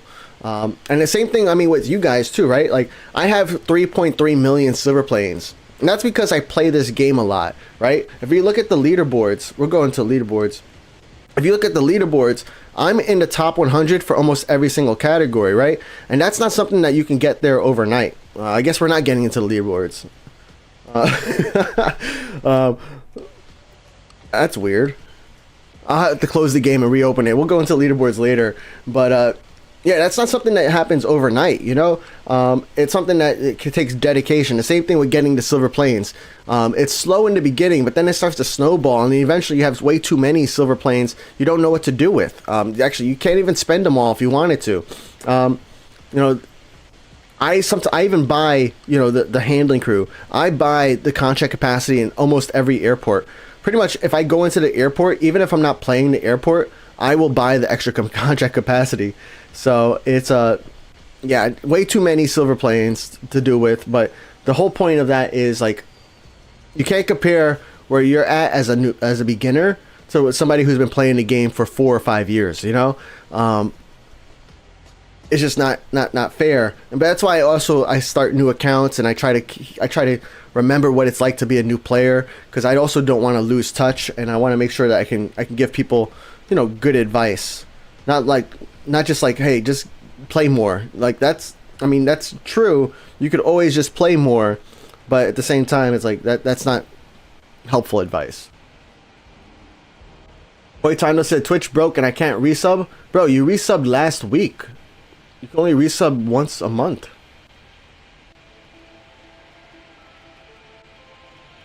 Raptor plays with player planes and realistic AI contracts. Gotcha, nice. I know that's pretty interesting. A few people. Do you use the scheduling manager then, Raptor?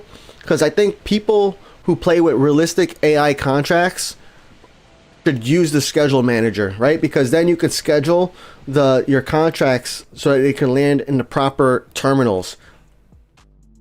I don't do that. I barely know anything about airports and airlines after that, but yeah.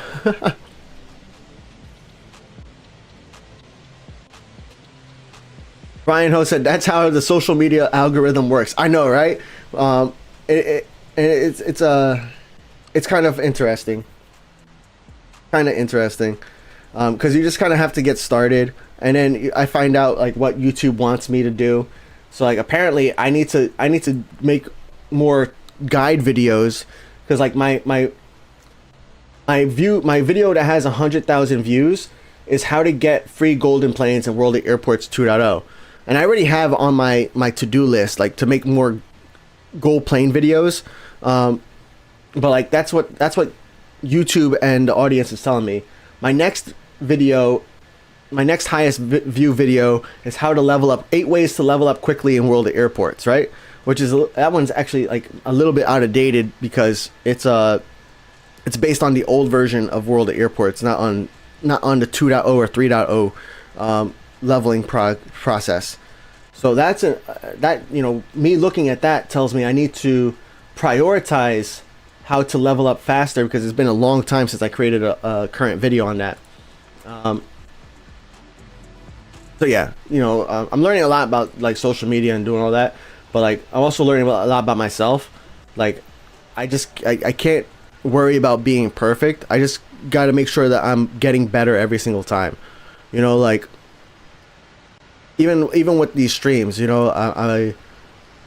if I look back at some of my beginning streams versus like now, I'm talking a lot more during these streams, and that was something I always wanted to make sure I did, because like one, I don't know if somebody's just clicking in now, right? Because there's a lot of times people say, "Hey, just joined." I'm like, "Yes, awesome," and if somebody joins and I'm not talking, they might just leave. I only got like 3 seconds to grab their attention, right? So it's like super important, especially as a streamer, to keep, any presenter, to make sure you're engaging and actively interacting. And then, what was else I was getting at? Streaming. Oh yeah, just like improving my stream layout and stuff like that too. There's some improvements that me and Sloppy were talking about, and I keep pushing them off till later. It's like I things that I would make the experience a lot better for you guys. But it's like, there's other things that I'm focusing on, and I'm not trying to let perfection get in the way of me just showing up every Saturday.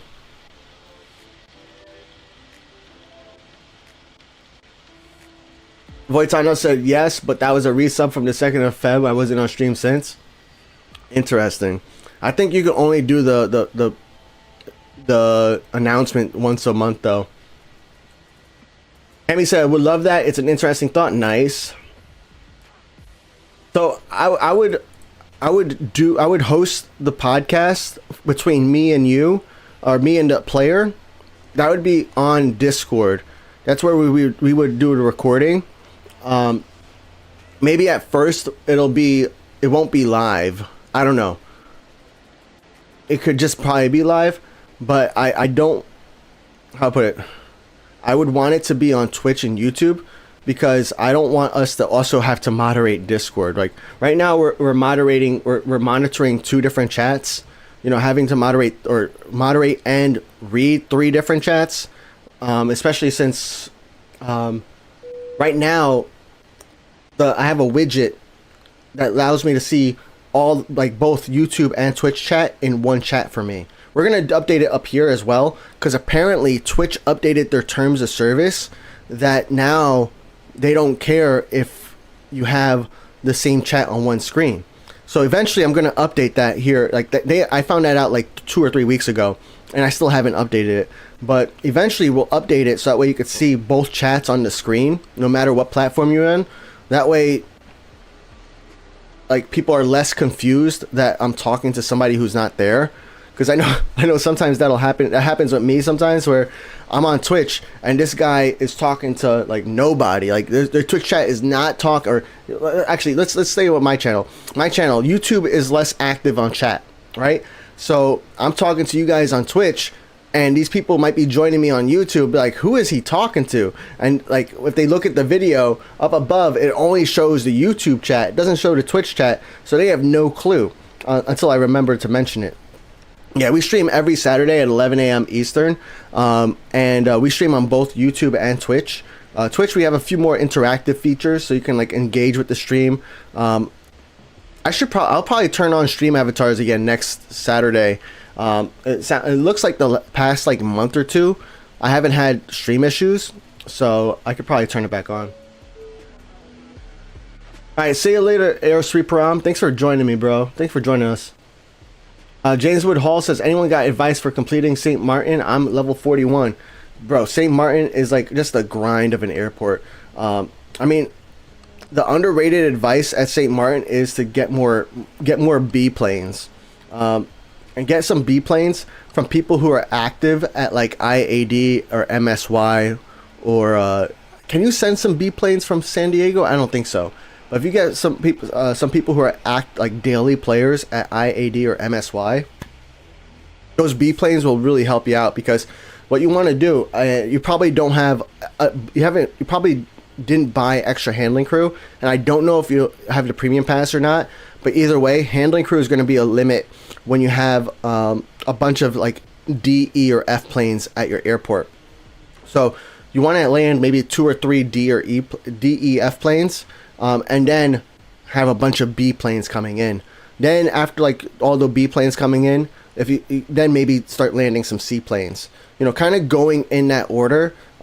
Yes, you can have the tower managers do everything automatically, but by kind of doing things a little bit more manually, DEF, like 2 or 3 DEF first, so that way you can handle those planes, which give you the most XP, give you the most wallers. Then handle a bunch of B planes, so that way you can have a bunch of handling crew just be utilized for those smaller planes. Then land a couple of C planes, so that way you can have some progress over there too with that medium amount of handling crew. And then kind of repeat the cycle.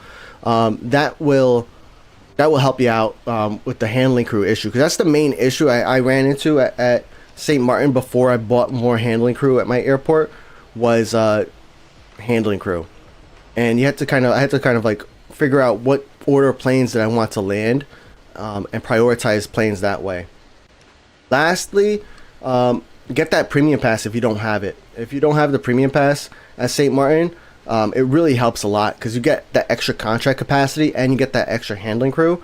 Because that's another limitation at St. Martin, is the handling crew. You don't have the contract capacity. There's not a lot of stands to buy. So you're not gonna be able to expand your contract capacity by a lot unless you're buying it with silver planes or gold planes. So that premium pass really is super helpful at St. Martin.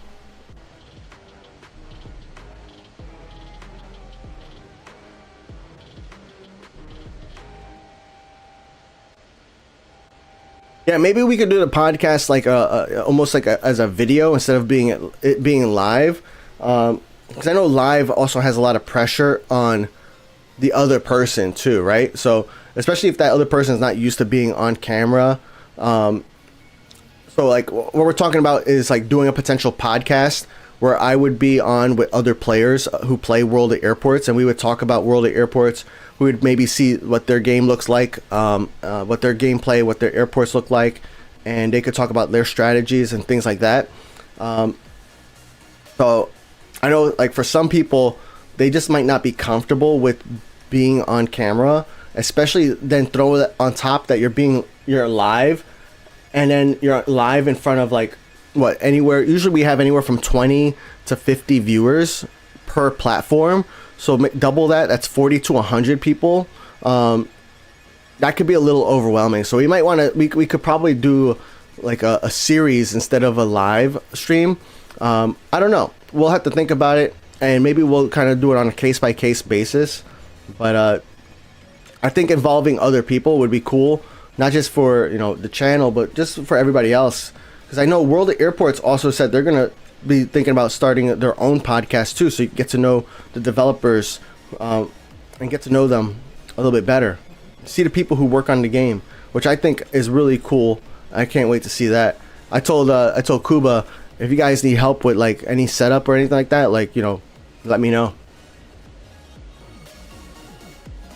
James said, thanks, Fat. I'll take the advice. I'm trying to save up for premium. Nice. Yeah. I think I don't know what other airports you have on lock too, but you know, make sure you go back to other airports, because St. Martin, you could be done with it pretty quickly. So go to other airports, even if it's just Innsbruck, right?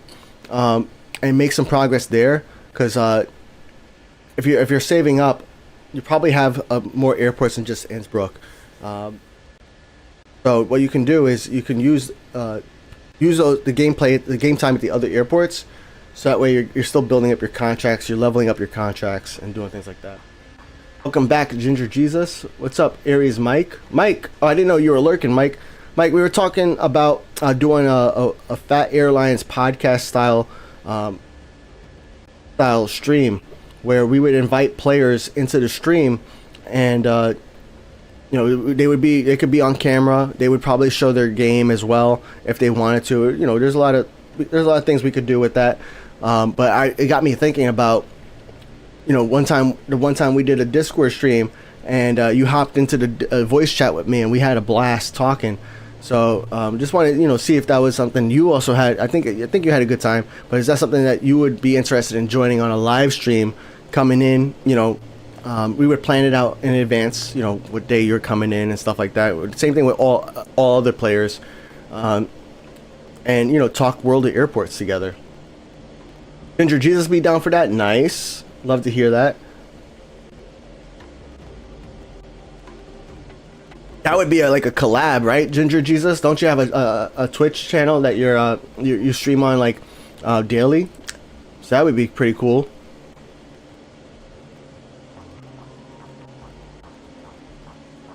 I don't think I've seen a lot of your posts on the self promo channel, but well, maybe it's because you didn't want to spam. I know sometimes I could be, I do that too, where it's like, okay, I've posted enough about this, let's wait a little bit, let's chill out. All right, cool. Much time? We got 3 minutes. I'm gonna switch airports. I don't know what airport I want to do next though. Let me think about that. We can do an airport we haven't played in a while. Nagoya? I don't know if Nagoya is interesting.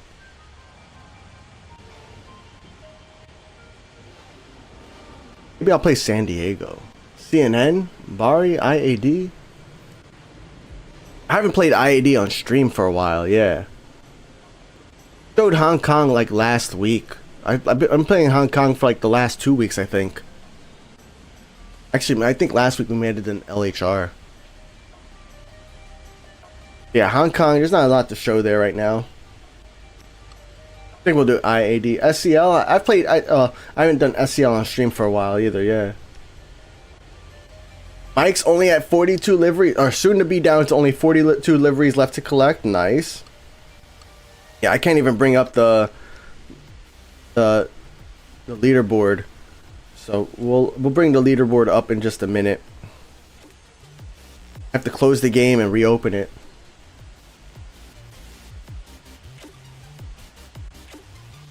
No worries, Voiton. I know how that is. You know, not everybody can be here for every stream, right? But I'm here for every stream. Mostly, right? So it's like I gotta find a balance where it's like the people who are here often don't get like bored, but I also have to make sure people who are not here also get to like experience some of the things. It's like at first I would kind of get not annoyed or bothered, but like I would feel like I'm being annoying or repetitive when people would ask like, oh, like when's the next update coming out, and I would just skip their question because I was like, oh, I already answered this like an hour ago. But that's also kind of not fair to some of the people, because like I know for me, for example, I will sometimes join a streamer an hour into their stream, and it doesn't mean like that I'm not like less of a supporter or anything like that. It's just like, oh, I forgot I was doing something else. I still have a question I want to know, so I just answer them right away. Sometimes I don't go into as much detail as I did like the first few times, or sometimes I go into more detail the third time, right? But either way, I try to make sure that my streams are different every single time. So if somebody's here every single time, they're different. But for people who aren't here every single time or here every single minute, I'm still kind of there for them too, you know? And that's a tough part, because like my natural instinct is to just like skip that question. I answered it before, I'm gonna keep moving on. But now I just like I keep, you know, I'll answer the questions. Raptor said last time I did SCL on stream was when it came out. Oof, been a while, huh?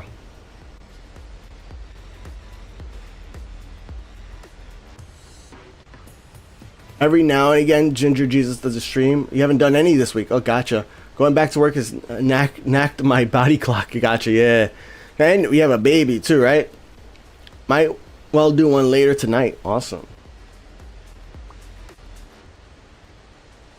Yoda wants to see HKG. Gotcha.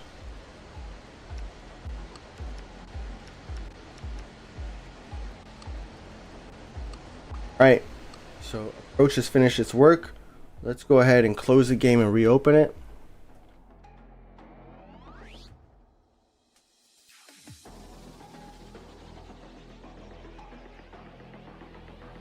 See you later, small plane. Have fun handling BKK in Nagoya. Weeks old. Oh my gosh.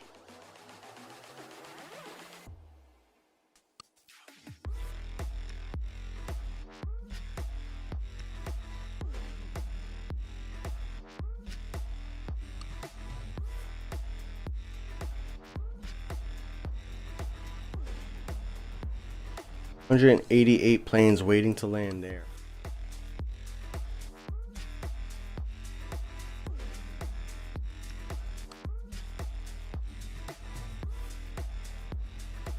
At 104 over here.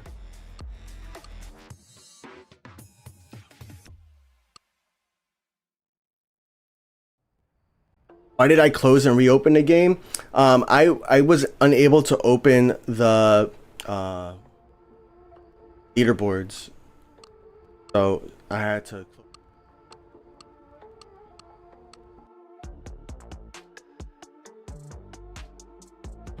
We'll do SCL, and then well, let me show you guys Hong Kong real quick, and then we'll go to SCL, play some SCL for like the last hour of my stream here. But yeah, here's my Hong Kong. You know, we're fully max level. I'm not banking planes here yet.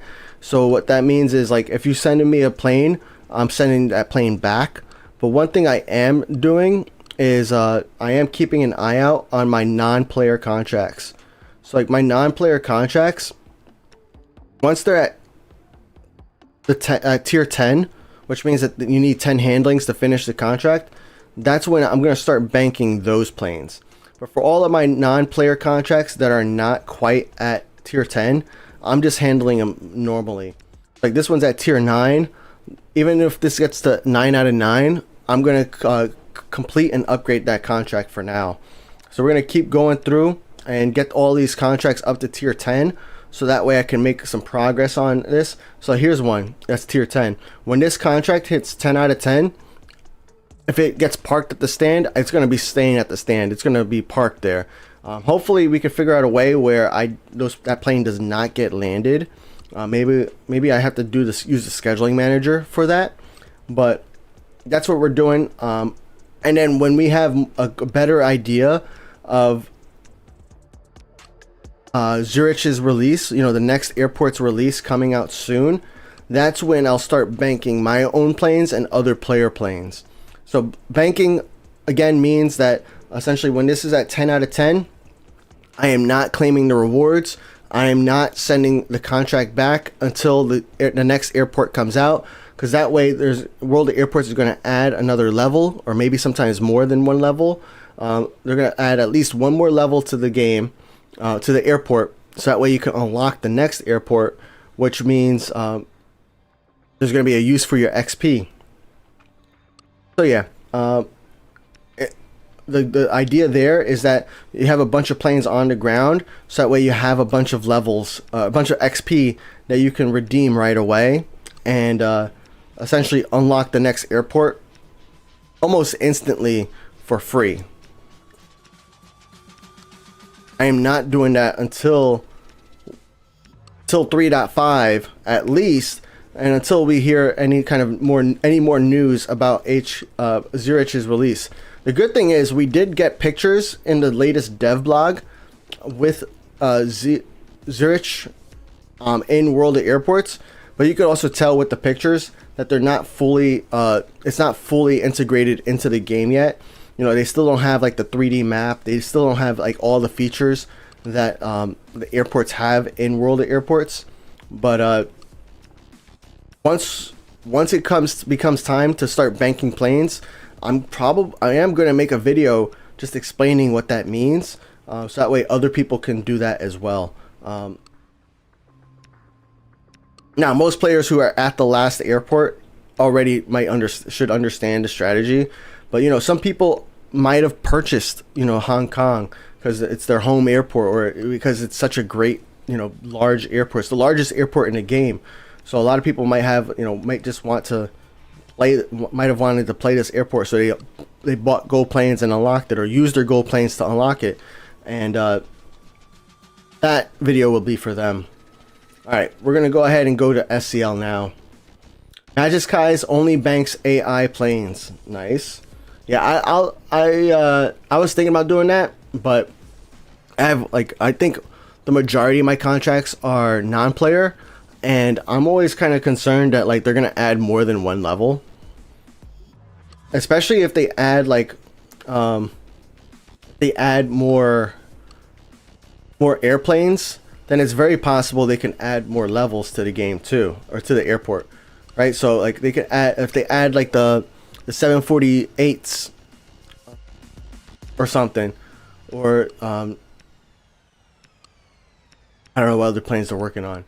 But if they add new planes, then it's very possible they could add more levels to the game, where one level could be where you get the plane into your fleet, and then the next level is you get a plane added to your then you get the airport added to your game, So I've been thinking about it though. I mean, worst case scenario, I would just buy it with gold planes, because I always stream new airports when it comes out. But hopefully the new airport doesn't come out when I'm on vacation too. That would stink, because I'm not streaming from Mexico. Yeah, it's tough to stream when I'm away from home. Now, I do have a Starlink, but I'm not bringing the Starlink with me to Mexico. No way. And the Starlink is not allowed on a cruise, on my cruise ship. So that I can't bring either. So, although I think the cruise ship does use Starlink as their Wi-Fi. Either way, I don't think I'll be streaming from the cruise either. I'm gonna be too focused on the family and on my St. Martin video.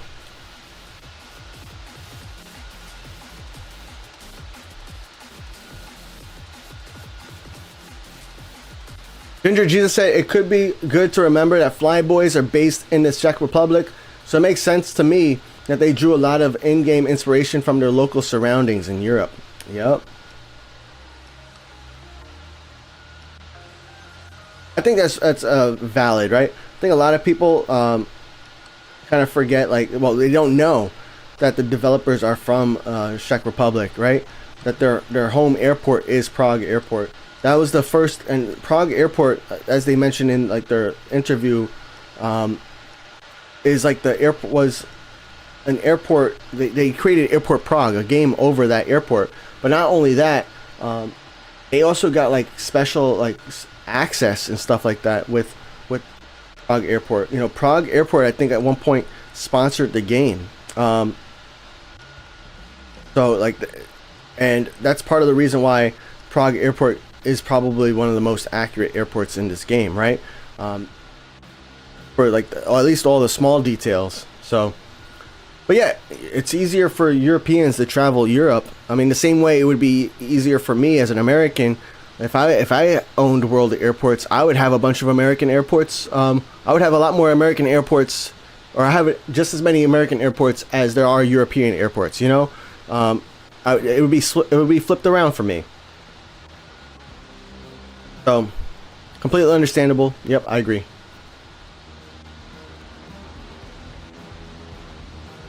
How many gold planes for LHR Premium? I think LHR Premium is what, like 80 gold planes? 110 gold planes was for IAD. It wasn't that much. Let me see if I can find it for you.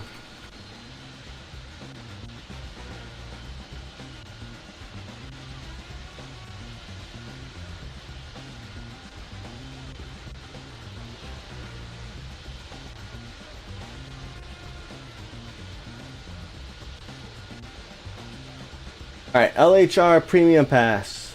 80 gold planes. Yep. 80 gold planes for the LHR Premium Pass. England asked, Fat, do you recommend getting B planes at IAD to send to either SAN or MSY? I would say B planes are probably better to send to St. Martin than it is to either SAN or MSY. Because MSY and San Diego can both handle a bunch of seaplanes, right? They have the capacity to handle seaplanes. They have the stands available for seaplanes. So if I was at IAD, or when I'm at IAD, I much rather send those players a bunch of seaplanes and send my B planes over to St. Martin. Because St. Martin will benefits from those B planes because, you know, when it comes to the landings at St. Martin, anything that's not a B plane has to turn around on the runway and track back onto, you know, off the runway. So they take a lot more time on the runway. So if you have B planes landing, they're pretty efficient. They get on the runway, they get off instantly, you know. Whereas the C and larger planes take a lot longer. Now at San Diego and MSY, it doesn't really make a difference if it's a B or C plane, but because there's no backtracking that happens, nothing like that happens in those airports. So I mean, B planes will still work at those airports, don't get me wrong, but I would prioritize St. Martin first, then I would go to, you know, those other two airports for my B planes from IAD.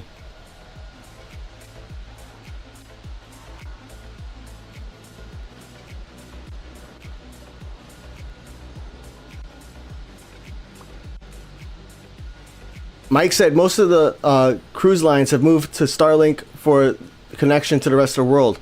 Yeah, even the airlines, right? Cruise and airlines, most of the lines have moved to Starlink. Yeah, I know, like United Airlines, they are adding Starlink to their aircraft, which I'm excited about because they're also making it free. Because like right now, you got to pay like $10 for one single flight, no matter if that flight is like 1 hour long or like 5 hours long. It's still $10, which is a big ripoff. It's a ripoff for many reasons, but it's a ripoff especially because of the time. But yeah, I love Starlink, man. I bought it because my internet went down like a year or two ago, and nowhere, because it was a major internet outage in my area. And like I went to a coffee shop, I went to like Panera, I went to a few other places, like places that I went to McDonald's, I went to a bunch of places, and none of those places had working Wi-Fi either, so I couldn't work. And I work from home at that time. My wife works from home too, so it was a big problem. And then our data on our cell phones was also being extremely slow, most likely because everybody else was using more data on their cell phones because their internet at home was down. So ultimately, it was a big problem that me and my wife worked from home and we didn't have a backup plan. And I've been talking with her for years before that, like, hey, we need to like probably get like backup internet in case like, you know, our internet goes down, so that way we can keep working from home. And then what I ended up doing was getting Starlink, and man, it's really, really cool. Even like before our snowstorms, we had like a blizzard here in New Jersey like a couple of weeks ago, and I set up the Starlink right before the blizzard because I was like, hey, I don't want to lose internet here. I mean, if we lost power, then like that's a whole different story. But you know, it's possible to just lose internet and not lose power. So I was like, I'm setting up the Starlink. I'm not paying for it, but that way I could at least sign up if I need to have it activated.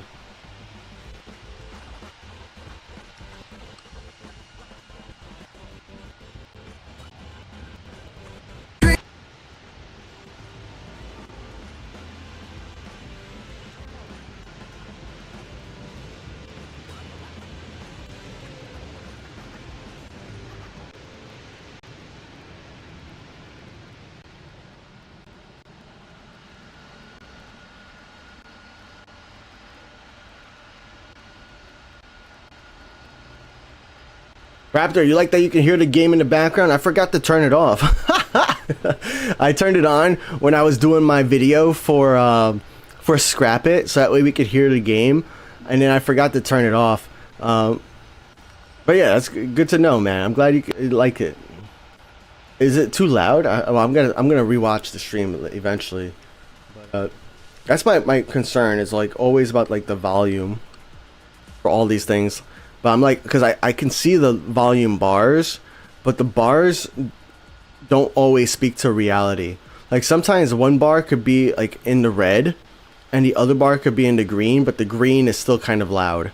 My mic is always in the red, but I have that on purpose, because one of my pet peeves when I'm watching other people is when I have to turn them up. Yeah, when I have to turn them louder so I can hear, when I have to turn like my speakers louder so I can hear them. That's one of my pet peeves when I'm watching a streamer or even any YouTube video. I don't like having to turn up my speakers, but I don't mind turning my speakers down.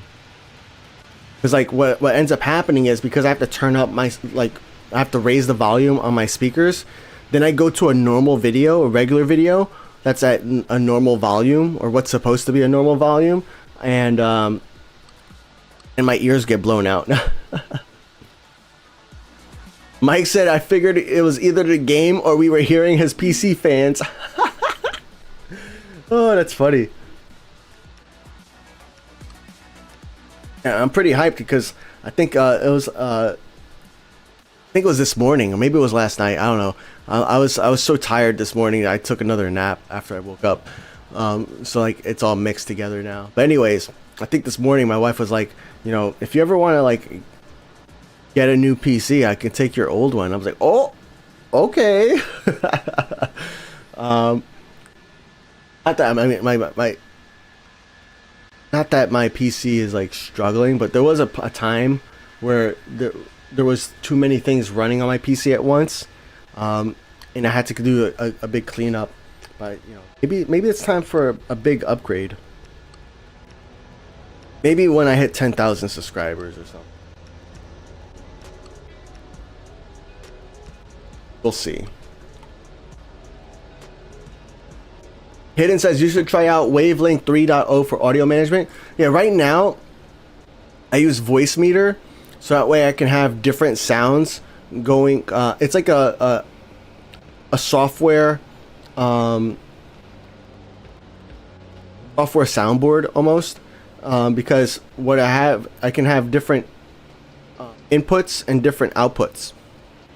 So, for example, I have like right now, if I had my browser was playing a video, for example, on YouTube or something, you would not be able to hear it at all on stream from my computer. But my iTunes or my Apple Music that's playing music right now in the background, that you are able to hear because that's how I have it programmed.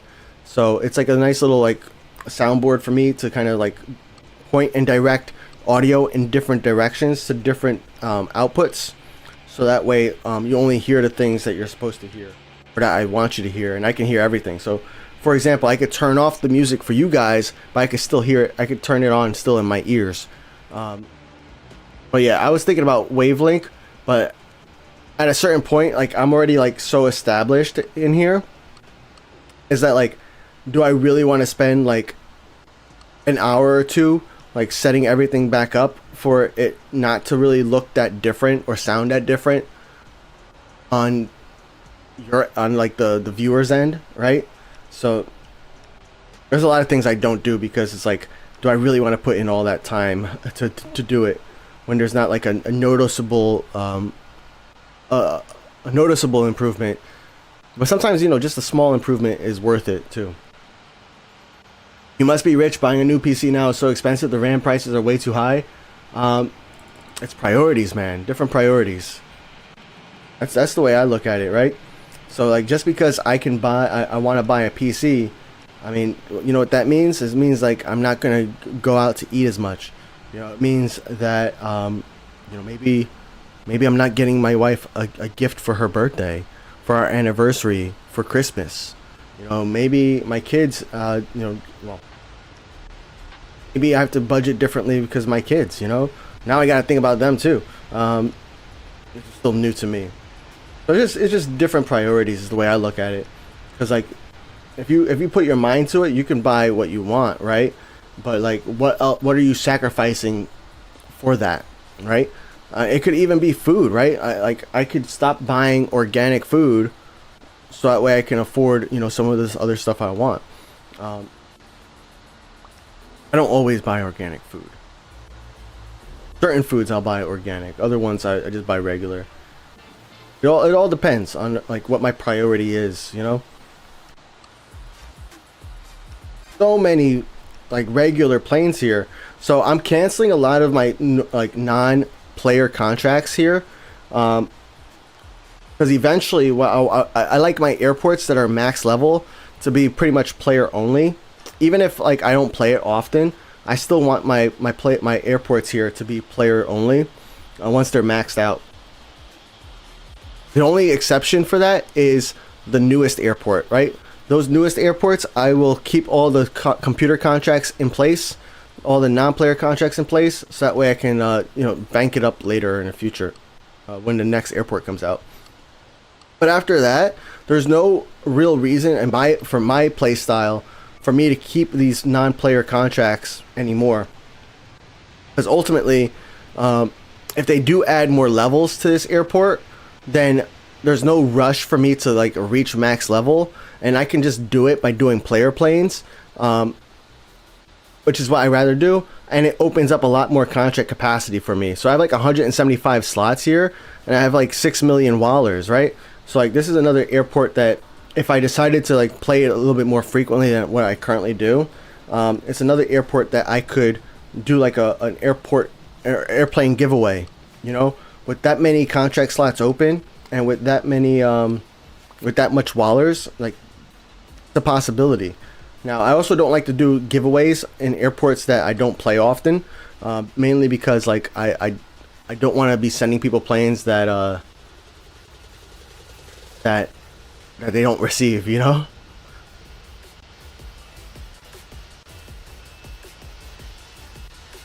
RAM and SSD prices. AI's bought everything. Intel's even having trouble supplying enough chips.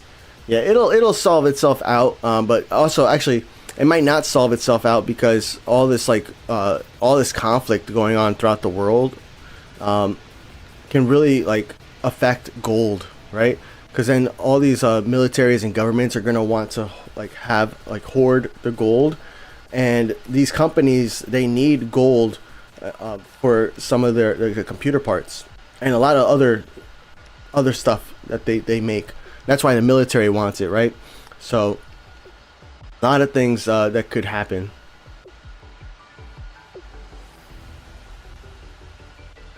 Western Digital sold out their entire 2026 production. Wow, that's pretty cool. Why does Jeremy look like RDJ, Robert Downing Jr. today? It's my haircut, I guess. I don't know. And my light is kind of bright. I don't know. Ginger Jesus uses an external audio interface with a mirror of what's going on in the stream to that output instead of my normal, so some output still comes out of speakers. But I can choose certain audio signals to come out of different speakers' headphones. Nice. What's up, Nishant Plays?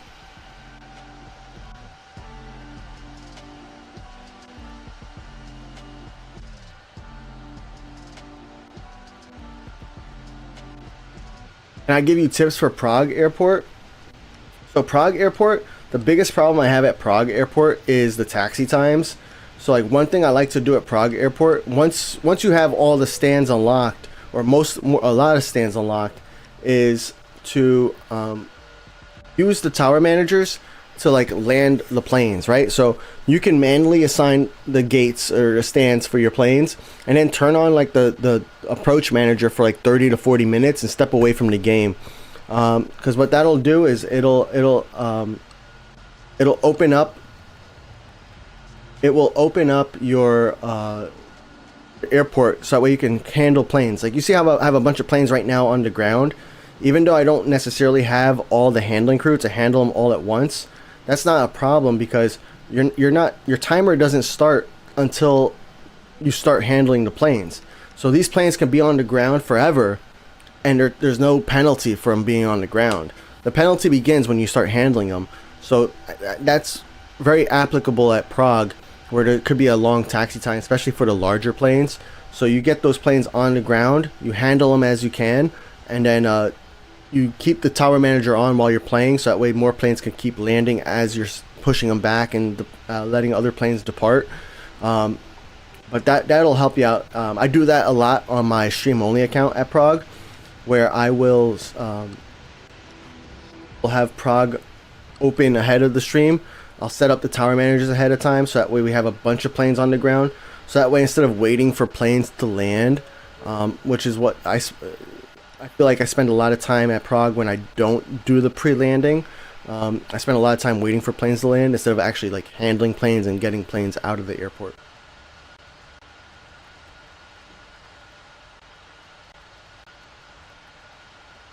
Poppy said, well, maybe me playing water park sim isn't that important. LOL, we will see. Nah, it is. It's super important. Now, it's always about the priorities, right? And that's like, well, we'll see where this channel takes us, you know, where Phat Airlines takes us. Because like one of the things too is like, you know, that St. Martin travel vlog type video that I want to work on. That video, I think, is going to like, my vision with that is that I'm still going to be World of Airports content for like my streams, but I'm also going to have this other aviation avenue where I can like do travel experiences and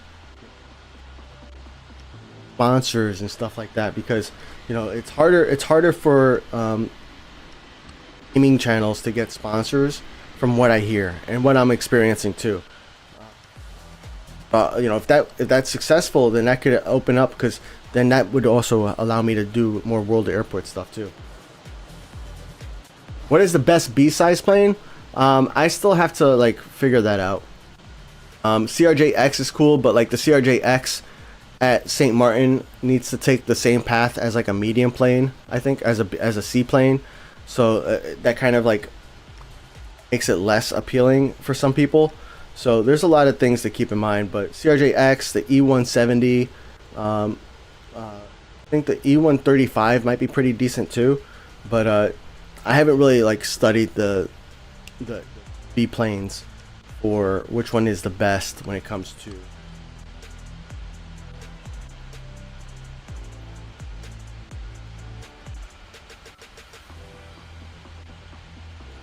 Zyrox likes the E175, but they recommend the CR. Oh, Zyrox uses the E175, but they would recommend the CRJX. See you later, Void Time. Don't have a great dinner. And I play San Diego more. I could, but it's not an airport that I particularly enjoy too much because I have way too many E and F size contracts. So that kind of like, how to put it, I empty out the airport of my B and C contracts, and then I'm just waiting there for like 6 planes to land at a time, and then I'm handling 6 planes at a time. So like when I do play San Diego, I play for a while, but I stop playing once there's no more B or C planes waiting to land, because not enough people. Well, it's a catch-22, right? I don't play San Diego, so therefore people aren't going to send me planes. Then people won't send me planes because I don't play San Diego, and then I don't play San Diego because I need more B and C planes. People don't send me planes because I don't play. So it's just like a never-ending circle there. But I have way too many E and F planes, and even D planes, that it's a pain. And you know, those DEF planes, they take anywhere from like 12 to like 20 minutes to handle. So like just to handle 4 of them, and if I have a bunch of them, like it could take me like 5 hours to handle just the DEF planes. Not necessarily ideal. And I have other airports like, you know, IAD, Hong Kong, LHR, Bangkok, that I can handle a bunch more of those larger planes all at once, and in a shorter amount of time. So that's part of the reason why. Managed to sway the parents to watch the stream while eating. Nice. Welcome back. How do you control buying planes when you want to make that airport a crazy base? I don't really know what you mean. My interpretation there is like when you want to, like, how do you control buying planes? So does that mean like, how do you stop yourself from like buying more and more planes? Is that what you're trying to say? Don't. I just more planes as like need arises. But I guess like in a certain point, like I guess, how do you make grow yourself up to like 5 or 6 million wallers? It's first by having a bunch of planes. So first thing what I do is I get the premium pass at the airports, and I like to make sure I'm using these airplanes as soon as they come in, right? This is true. Did I use all of them? There's a few, like this one right here I still have, right? So there's a few, but I use most of them almost immediately as soon as I'm able to, when it's only available at one specific airport. Then after that, once all of those are gone, then I'll start like buying more. I do giveaways and things like that, but like having those fleet planes really makes it so you're getting more wallers, and it kind of builds upon itself. It snowballs, right? Where it's like one moment you're struggling with wallers, but then you handle that plane 10 times, then you get silver planes, XP, and you got like enough to buy that plane, you know, or enough to buy a B plane just from handling that one plane. Let's see here.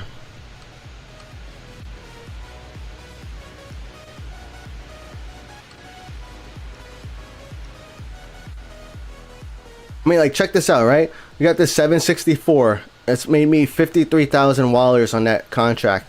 A 764 that made me 35k, 52k, E195 10k.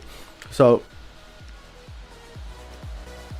here's an A35k that made me 132k. So if I played this airport more frequently, these planes would be a lot more profitable. But yeah, you just keep playing, you just keep handling, and you'll see it's just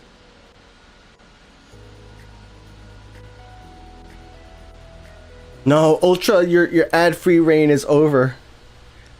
They found you. They found you. Queen Hexa said, do you have any E and F contracts for BKK?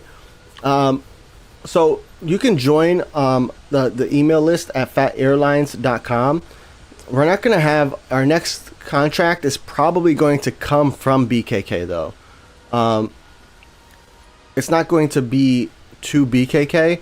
But what I like to do is I like to rotate which airports I'm sending out my plane contracts from, so that way we're hitting every single airport in the game.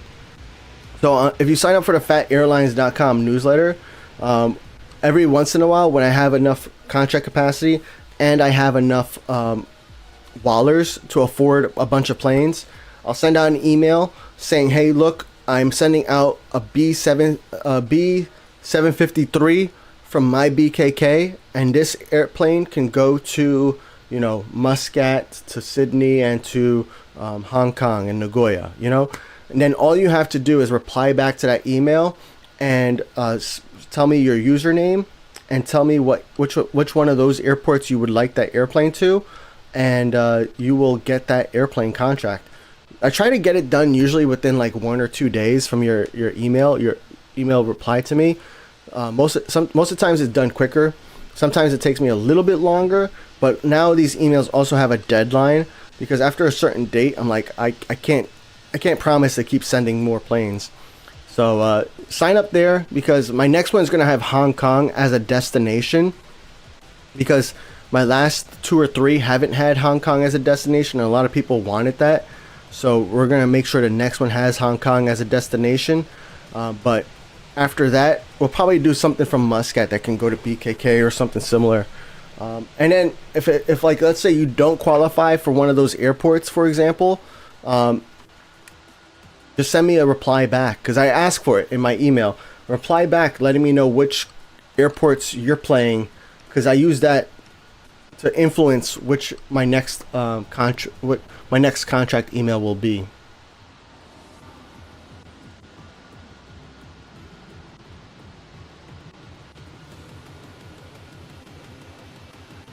How do I get more big planes when I'm starting off in a new airport? Well, if you're starting off in a new airport, it's going to be slow. I mean, you can always buy wallers, right? I mean, that's the easy way. You could just buy the 1.2 million wallers, buy an F stand, and boom. Now you got some. Now you have the capability to get some larger planes. But even still, you know, just because you have the capability doesn't mean you're gonna get F planes, right? So you don't really start seeing F planes until you're 3 stars, you're international. That's when you might even get like here. I got lucky. I got an E plane from an international contract, but that's when you start to see like larger planes as a contract type. You still have to buy them with wallers, but once you're international, you could also go into your map contracts and go through and like buy maps contracts. I am for wallers because they don't cost you silver planes anymore. You could always buy the map contracts if you're not that right level with the silver plane price as well added on. But in a new airport, it's going to be slow. You got to take it slow, and it doesn't make sense to rush to get to larger sizes until you start to get the larger sizes in the pass. So right, if we look here at the SCL pass, you'll see at the beginning levels, you're getting like a CRJ2 contract. You're getting a CRJ9, an E170 airplane. Then you're starting to get a seaplane contract with a B738 at level 10, right? And then you're not going to get a D plane contract or a D plane or here's an E plane contract at level 26, right before regional. So like, I mean, it's nice to handle the larger planes because you get more wallers, you get more XP, you get more silver planes, but it's tough because like you're not going to get them until like level 26.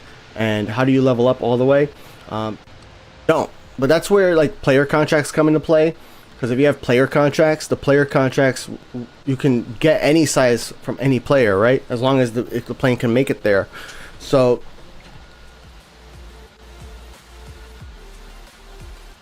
typically what I do in new airports is I rush to get more A stands so I can get more contract capacity. I don't necessarily rush to get to upgrade the stands until I need it for the planes that are coming in. And when I'm not spending gold planes on wallers, then I'm keeping a close eye on which stands I need to upgrade. You know, if say if I have, you know, let's say this stand right here, or let's go to 2D map so that way we can see it better. All right, so let's say you see stand 20 right here. Let's say I have stand 20 unlocked, right? I'm not gonna buy stand 20A or 20B. I'll just probably buy 20A as an A stand and 20B as an A stand, just so I can unlock that crew and the capacity. But I'm not gonna unlock B and C. I'm gonna save the wallers, and I'll probably unlock you know, B and C over here at 23, 24, and 25 instead. So yeah, just kind of be like more strategic when it comes to it. Don't unlock things that like overlap, that block other sizes. Don't do that. Save your wallers. Be wise with them, so that way you're not like spending unnecessarily. Look at this big backup we have over here. Huge backup. Wow. Taxing to runway. Taxing to runway. All these planes taxing to runway. That's good though. At least they're not like trying to park. If they were trying to get to a stand, I would be more concerned.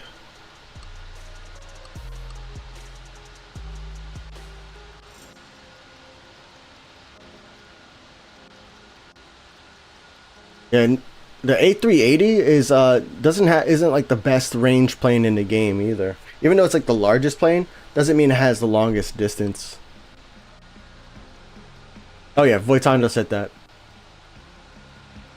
Bro, can you send aircraft to my Prague airport? My ID is Nishant's Rail Gallery. So typically I don't have any planes right now in this airport that I could send. But there's a couple of ways you can get contracts, right? You can join the Phat Airlines Discord, !Discord in the chat if you're not there already. In the Discord, we have a contract board. So if you go to Phat Airlines Discord and you go down to WOA contracts, there's a contract board.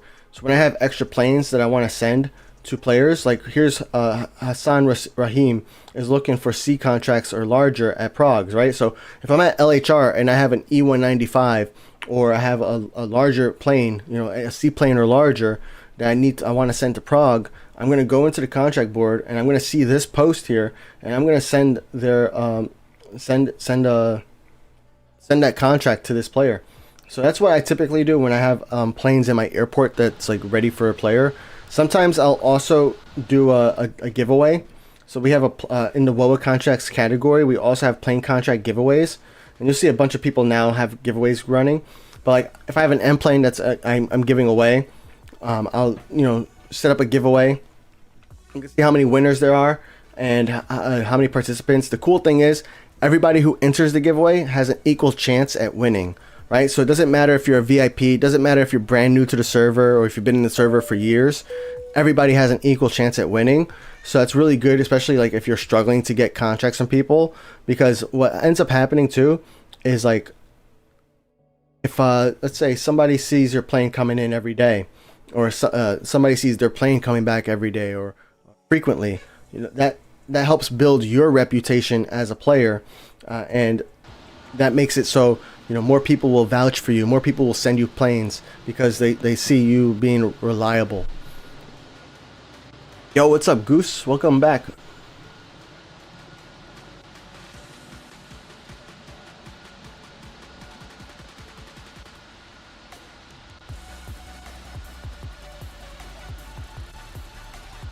LHR used to have 6 runways? Cool. Aren't they adding another runway soon or something? You just signed up? Awesome. Yeah, I've been working on a contract giveaway that we're gonna do on the email list. It's gonna, like, the main focus is getting a plane that can go to HKG, but there are gonna be other destinations that can exist there. I'm not sure if Prague is gonna be one of them, but if you get the email and you don't have an airport that's compatible, that's okay. Just reply back, let me know what airports you do have, and that way I can keep that in mind for my next giveaway. Originally I was planning on doing giveaways once a week, but I have there's way too many contracts that we give away. That's why next Saturday we're gonna do a contract purge stream where we're gonna get rid of all the contracts that are inactive for over 180 days. So even though like I'm technically inactive at this airport, I'm still gonna go into this airport and we're gonna look to see who's been inactive for 180 days or more. So like this contract here, 69 days, not gonna get canceled, right? Because it's not gonna 180 days. But you know, this one, 124 days, not getting canceled.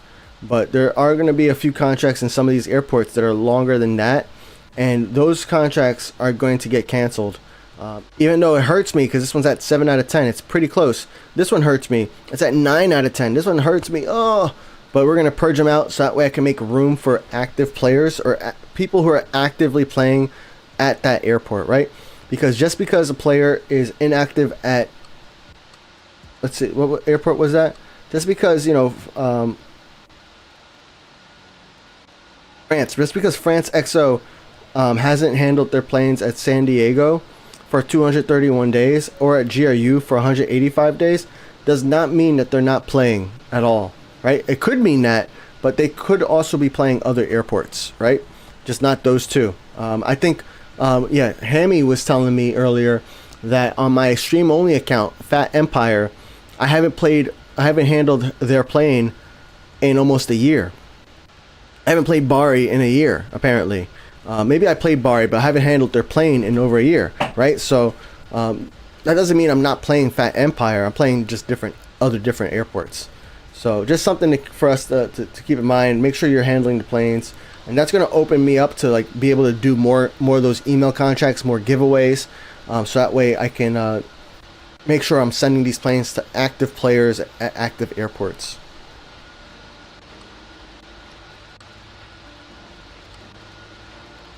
What's up? I like planes.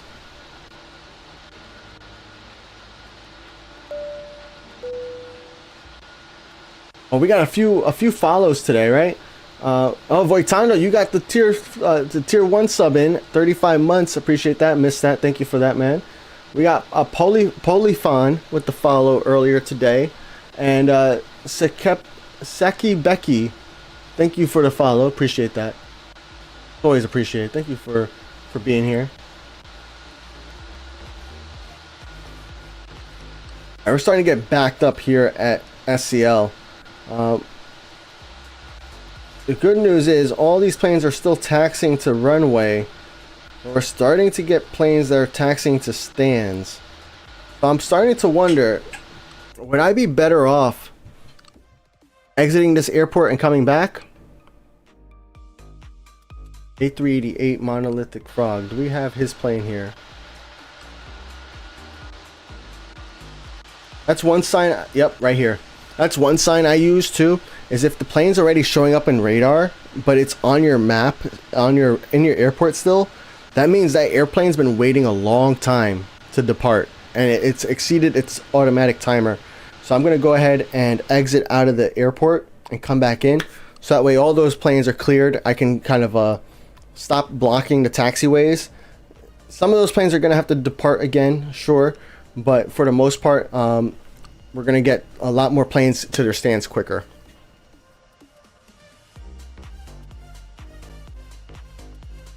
The only ad you're getting is how to remove ads. That sucks. Yo, HL. Oh, we got some YouTube subscribers too. I missed you guys on YouTube. Hold up. Where's that? I don't get it. Rakesh Kumar, thank you for subscribing. And HLT, thank you for subscribing. Appreciate that. That's and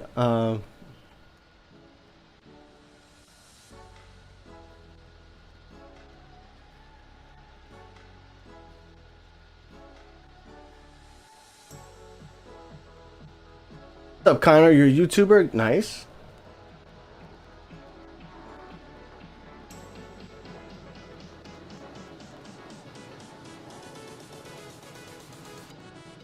Yeah, see, I can do a longer. I'm doing a longer stream today because my mom doesn't have anywhere to go today, and it's not gonna snow. There's no bad weather coming. Like the last 2 months have just been crazy, right? We had snow on the weekends. My mom had some scheduling things. I had surgery. I wasn't feeling well. Lots of different things going on. What's good, Jabari?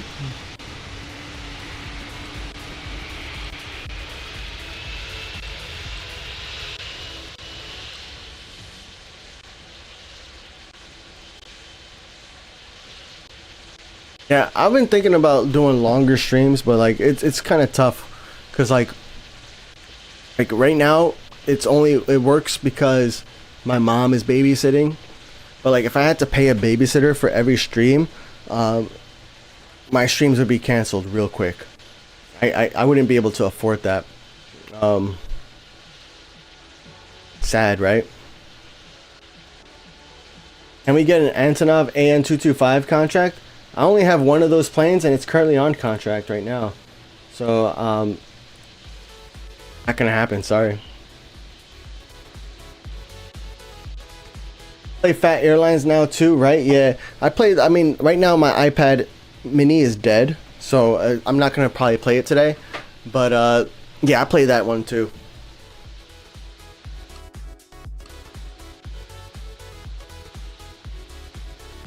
Whew.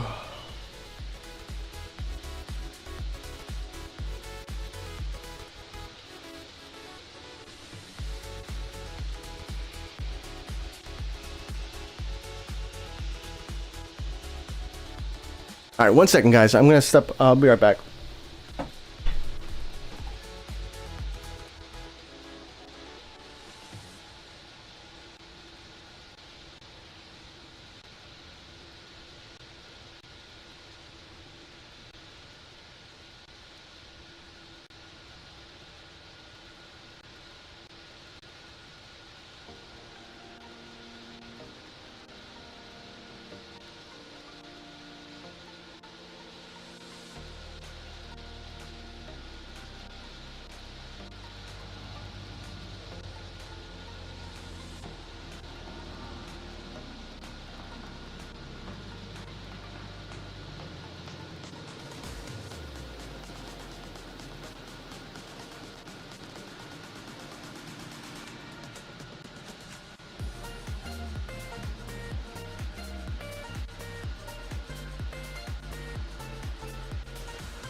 All right, I'm back. I'm back. I'm back. Sorry about that. Something came up, but we're good now. All right, cool. So let me just text my wife.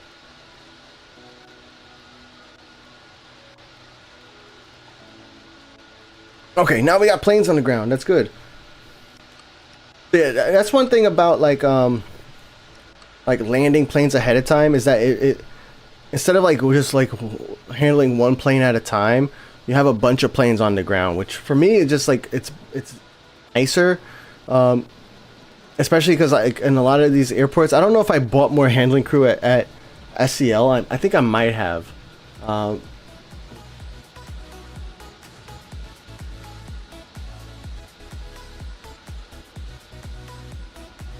Yeah, I definitely bought handling crew here at SCL, but like, what was I saying? Yeah, I like having the planes on the ground because like it's just easier to be able to just handle them right away. Which emulator do you use? I don't use any emulator, bro. I don't recommend emulators because one, the World of Airports doesn't support emulators officially, right? They will eventually update the game if something breaks in an emulator environment. But when they're testing out the build, they're testing it out on mobile devices and tablets. They're not testing it on a computer. So I'm not playing on an emulator right now. I'm playing on an iPad Pro that is connected to a capture card, which is then connected to my computer. That's why you can see my face and my iPad at the same time. Speaking of iPad, can I pull up the Game Center now? I can't. Dad, why not?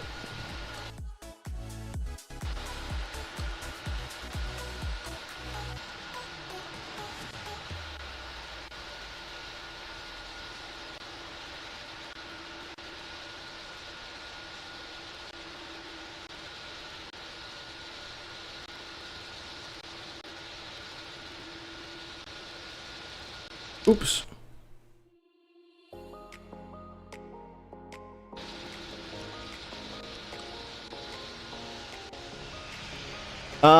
Let's see. How do we take over?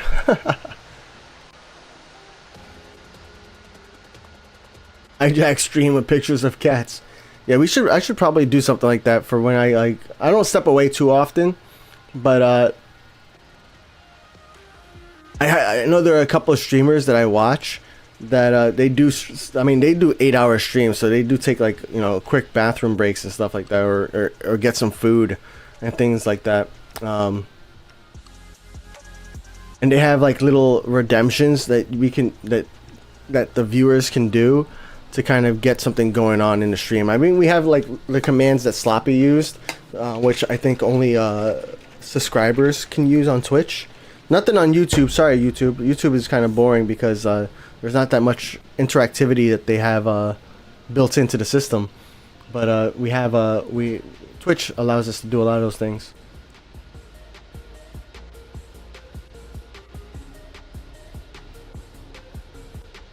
Yo, what's up, Jack? Jack is grinding, and they got BKK. And this time, you won't make the mistake like how you did in Nagoya, Muscat, and Innsbruck. Nice. Do you think Phat is a real person? Is chat real?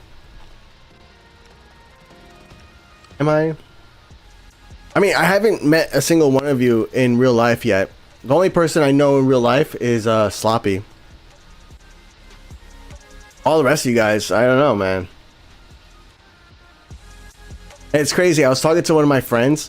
My friends, he does a live stream on Whatnot, and he sells stuffed animals. And what's it called? He was telling me how, because like he actually got noticed in person by one of his viewers from Whatnot. And I'm like, man, you know, this guy, he has like less subscribers or whatever they're called on Whatnot, followers on Whatnot, than I have on YouTube, and yet he's getting noticed before me. Bad. Nah, but like also my audience is more international, whereas his is more, you know, within the US. So of course it's gonna be harder for international people to see me if I only go to US and Mexico, you know? But yeah, if you guys ever see me at an airport or something, or like, just feel free to say hi.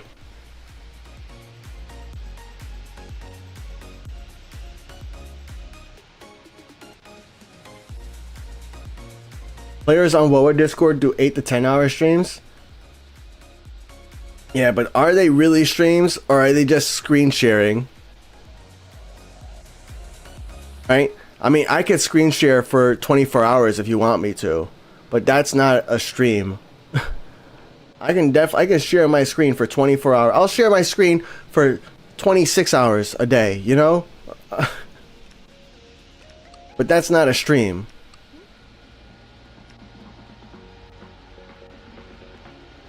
Streaming for 8 to 10 hours is tough, because then you're showing up whether or not there's anybody here.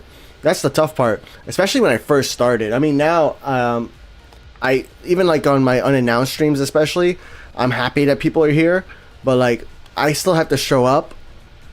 But like there's 100 people here, even if there's only 2, you know, and hopefully one of those 2 is Sloppy, right? My wife. But sometimes she's not here, which is fine, you know. Like there's things that we got our own lives, right? But you got to show up still, and you got to talk. I got to talk the entire time. I got to interact with the game. I got to interact with chat. I got to do all those things. But yeah, I could screen share for 26 hours a day if you wanted me to, man. Do I need to be a VIP to post a giveaway? That is correct. Eventually, and I've been saying this for a while though, like that's my disclaimer, but eventually I want to put in a method where we can open up the giveaways to more people than just the VIPs. But the reason why I have it locked down to VIPs right now is because I also don't want I don't want, how do I word this? Instead of being negative, let's put it positive. I want people who play the game to be able to do giveaways, right? So if you don't play the game often, I don't want you to do a giveaway. I think instead a contract board post is better for you. But so from the easiest way for me to filter that was to filter it to VIPs, because VIPs in general, well, there's a few ways to be VIP, right? One is to support this channel, you know, by becoming a member on YouTube or a subscriber on Twitch, or becoming a member or a subscriber on Discord. Those are like the 3 ways you could become a VIP. It's paid for, right? But most of the people who are supporting the channel tend to also be playing World of Airports a lot as well, is what I noticed, right? And then even if you're gifted a free subscription or something like that, you will also have access. So it gives you a nice little like free trial almost of that. But you also have to be gifted a sub, and that doesn't happen too often. It is always appreciated when it does happen. And then another way to become VIP is to be active in the Phat Airlines Discord. If you chat, you know, I think it's like one chat, you get points on our leaderboard for once per minute that you post, right? So if you make if you chat in the Discord and you chat for, you know, for many days, you reach level 20, I think it is right now, then you will get VIP access as well as a silver member. That's a way for me to make sure, you know, people who are active in the community become VIPs. And then I also have VIP Gold, which are, you know, people I can assign. I assign that manually. That's for like people who are longtime supporters of the channel, and people who have won competitions, people who support the channel in other ways other than financially, right? So I think like Hidden is a VIP Gold because he makes our Discord, that giveaway Discord bot. So if you have your own Discord server that you want to use that giveaway bot with, it is a paid for bot, but Hidden is a member of our community too. So, you know, you can reach out to Hidden and he can, you know, you can pay him and get it added to your server as well.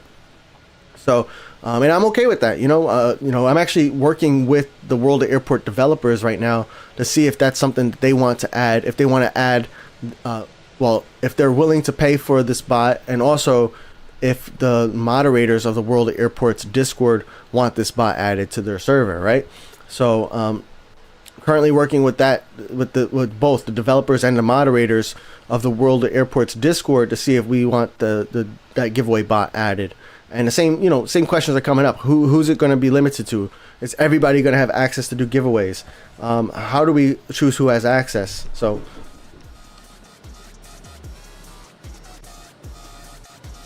that's one of the things that we we think about. And okay, how else do you get gold VIP? It's supporting the channel for a long time, supporting the channel indirectly, like Hidden, winning contests. Yeah, pretty much that's it. So there are a couple of free ways. There's like one free way to get VIP, which is by being active in the Discord. And then there are a lot of paid for ways you can do it.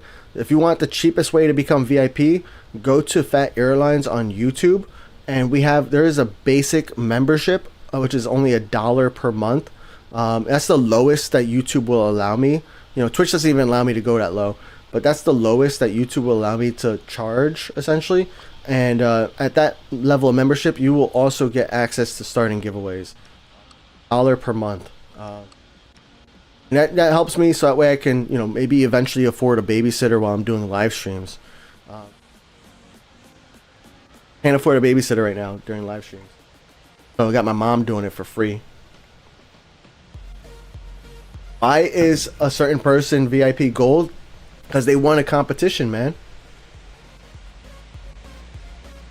So I think the next competition we're gonna host is a random arrival competition. So our competitions, you know, I'm gonna give away VIP for the competition winners, which, you know, could be nice.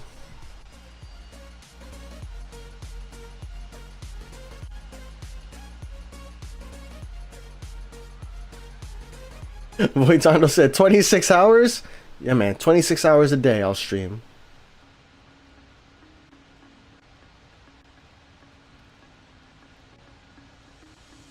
Adding VIPs are very active. Then there's me and Ultra. Yeah, I appreciate it though, guys. Like you guys could be anywhere else, but you like to you enjoy end up spending the time with me and this little World of Airports community we built up. What's the best seaplane to buy and I don't know which to buy if you can help. Well, there's a lot of different answers I could give to that, right? But a lot of it depends upon what planes do you have unlocked already.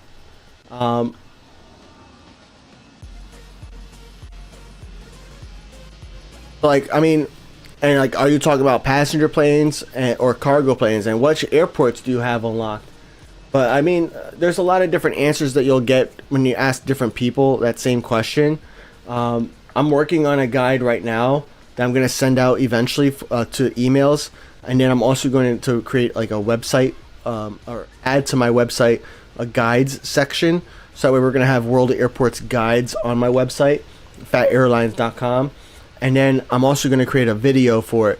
I'm doing all three of those things because, like, for me, sometimes there's when I'm looking for a guide, sometimes I'm looking for a video. Sometimes I'm not going to watch a video for certain information I'm looking for. I'm just going to read a text-based guide.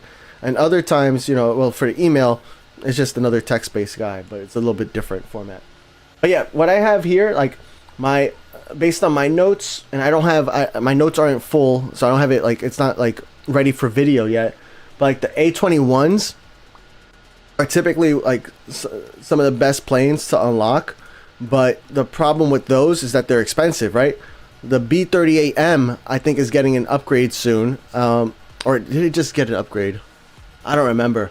But like, you got the 738, which is definitely getting an upgrade soon. They've been talking about that. It's like it was on the back burner for a while, but now they're actively working on upgrading that plane to a new model. And when World of Airports updates a plane to a new model, the price also goes up, right? How much it costs to unlock in gold planes. So you see how expensive the A21s are. And then you look at the 738, and they're not expensive at all comparatively. That's because the A21s got updated and the B738s haven't. So it's kind of hard to like kind of recommend. And then like for cargo, like I really like the B738F as a seaplane. For an E plane, I think the 744 is probably the way to go. It's cheaper in gold planes, and it has like all the same, like most of the same benefits as like the 777s, the 77W. But the 77W is also a good plane to unlock, and I like the 789 as well. But yeah, I mean that's what. And then for the cargo side, the 77LF, the 77WF, and I guess the A332F. But there's not a lot of E cargo planes to choose from. Not yet. Maybe one day once we get the rework, the cargo rework. But right now there's not a lot.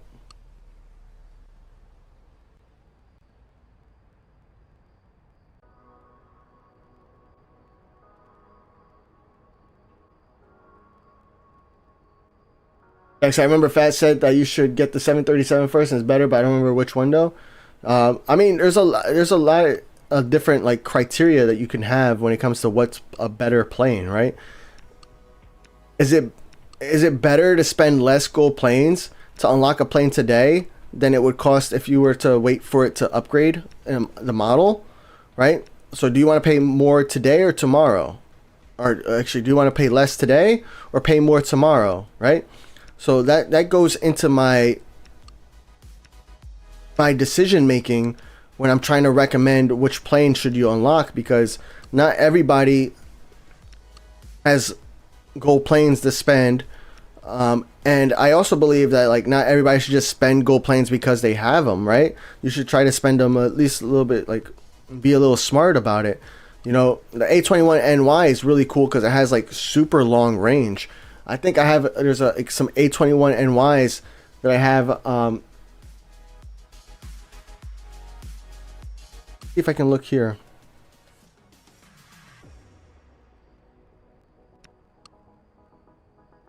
I don't have too many NYs, huh? They're not arriving. But I have some, like the A21NY can go from LHR to IAD for sure. But like there are, I think, some other like further destinations it can go to. Which, and then they make you like $4,000 per flight because they're in your fleet. So like really solid planes to have. But you're also paying a lot more in gold planes when you can have a plane that gets you like, you know, $1,000 or $2,000 in your own fleet, and they cost you, you know, less than half the amount in gold planes. So a lot of things to keep in mind when it comes to recommending what plane. You know, also like if you're only at Innsbruck and Bari, then there's no point for you unlocking an F plane right now. You can't even use it. You can't even unlock it. You can't even buy it. So like that's another thing to keep in mind when it comes to, you know, unlocking planes and which one should you do. That's why like that guide that I'm working on, I have to make sure that it's up to date, especially when they release updates and, you know, update a plane model or something like that.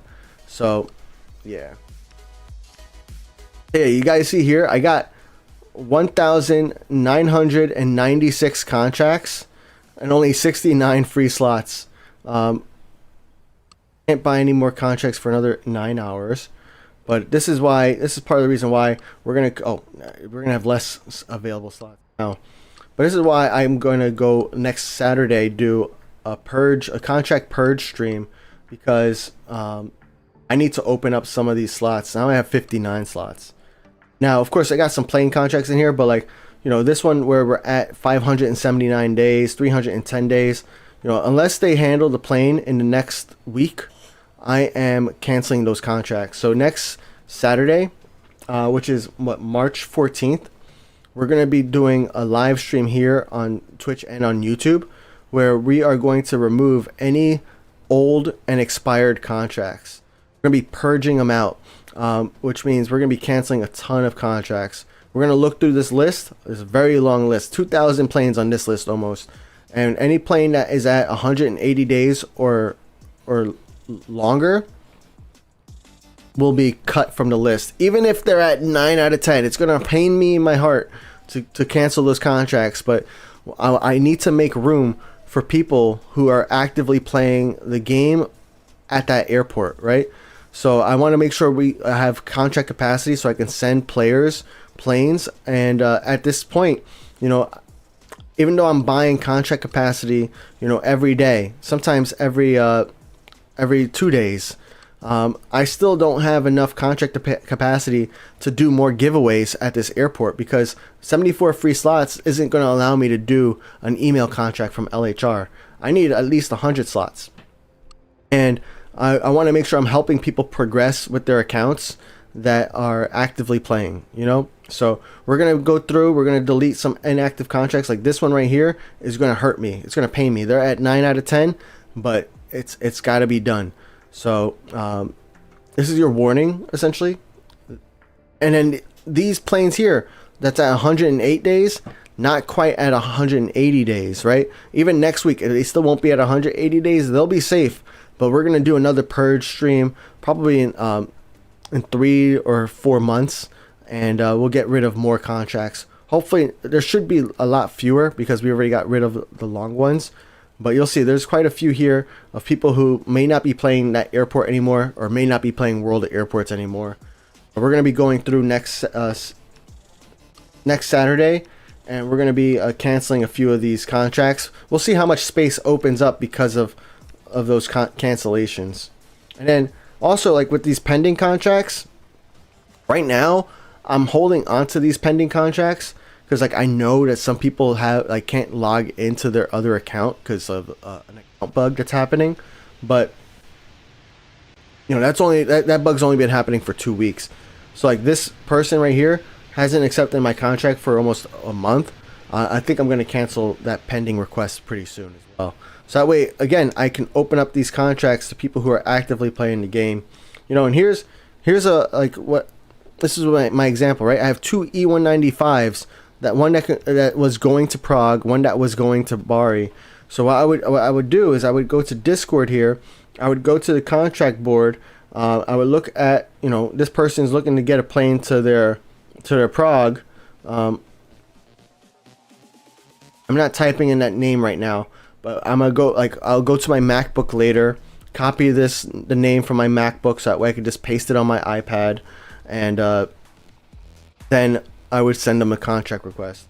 And I got a 744 here that's available, not on a contract. So that's what I do when I got those planes that people cancel their contracts because they're no longer playing that airport, or they just don't want that. They don't want the plane anymore. I will.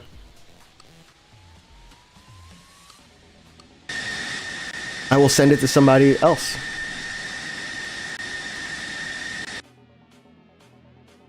Oh, low power.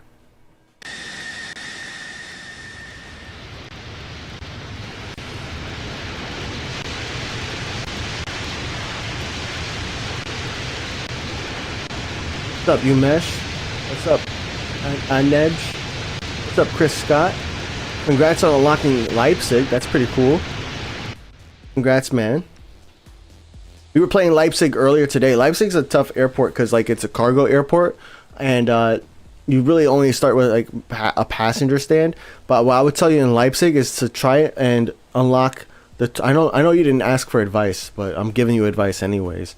But if you unlock the terminal that's underneath the other runway, like for example, when you look at the 2D map and you don't rotate it, there's a runway on the bottom.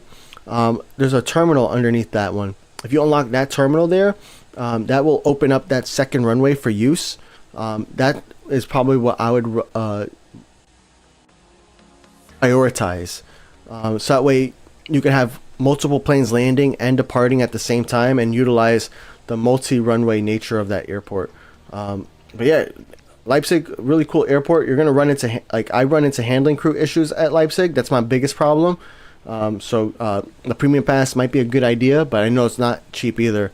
But Leipzig is also one of the premium passes where you get you get the Beluga, you get the A124, and the A225 as planes in your fleet. So I think that's pretty cool too.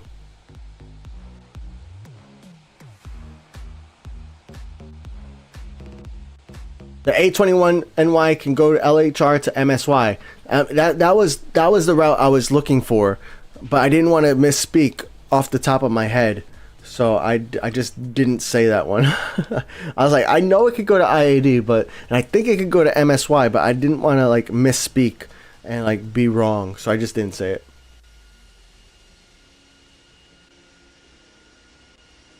Jack was thinking about buying Hong Kong, but you're like, nah, it's out of my league, and it'll take a long time. You have studies.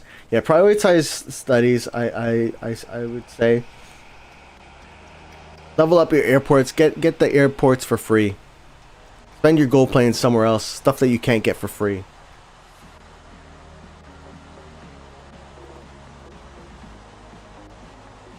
Longer than what did you say? 180 days. If your contract is older than 180 days, I am canceling it, and I am sorry because it pains me. Pains me. I don't want to cancel contracts, but I just don't have the capacity for it. I want to send more contracts to more people, and I can't do that when there's just only 74 slots remaining. I want to accept more contracts from more people, and it's tough to do when there's only 60 or so stands of contracts remaining.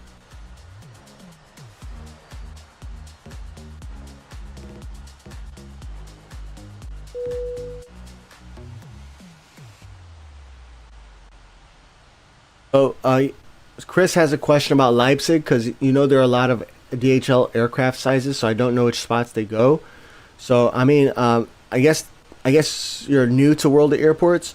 So when you get a plane coming in your contract, like when you get a contract coming in, it has a plane size associated with this. So this is a D plane and it's a cargo plane, right? So this would require a D cargo stand. This is not Leipzig Airport, right? But we would require a D cargo stand for this airplane to land. That's what determines it. And these contracts that you get over here, local, regional, and international, are all kind of randomly generated. Yeah.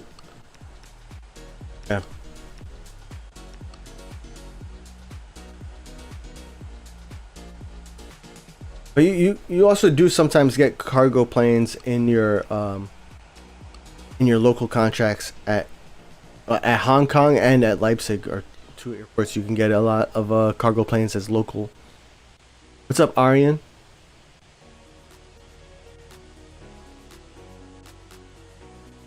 Ultra said they won't play until the account bug is fixed, but the contract is to Phat Airlines. Yeah, we're not touching Phat Airlines. We're only touching the Thephatrican.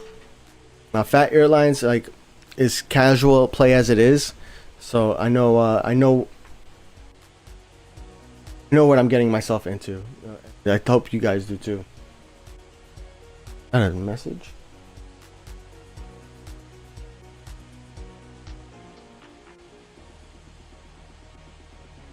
Your website is very bugged. Please fix it. What are you talking about? It's just literally one page. Look, you go to phatAirlines.com. Get your free contract planes to your airport in World of Airports. Type in your username. You type in your email. You type in your World of Airports ID, which is optional. That's it. That's my entire website, bro. Talking about. Now, eventually, we're going to add guides and stuff like that. But for now, it's just one page. Not much to be buggy with one page.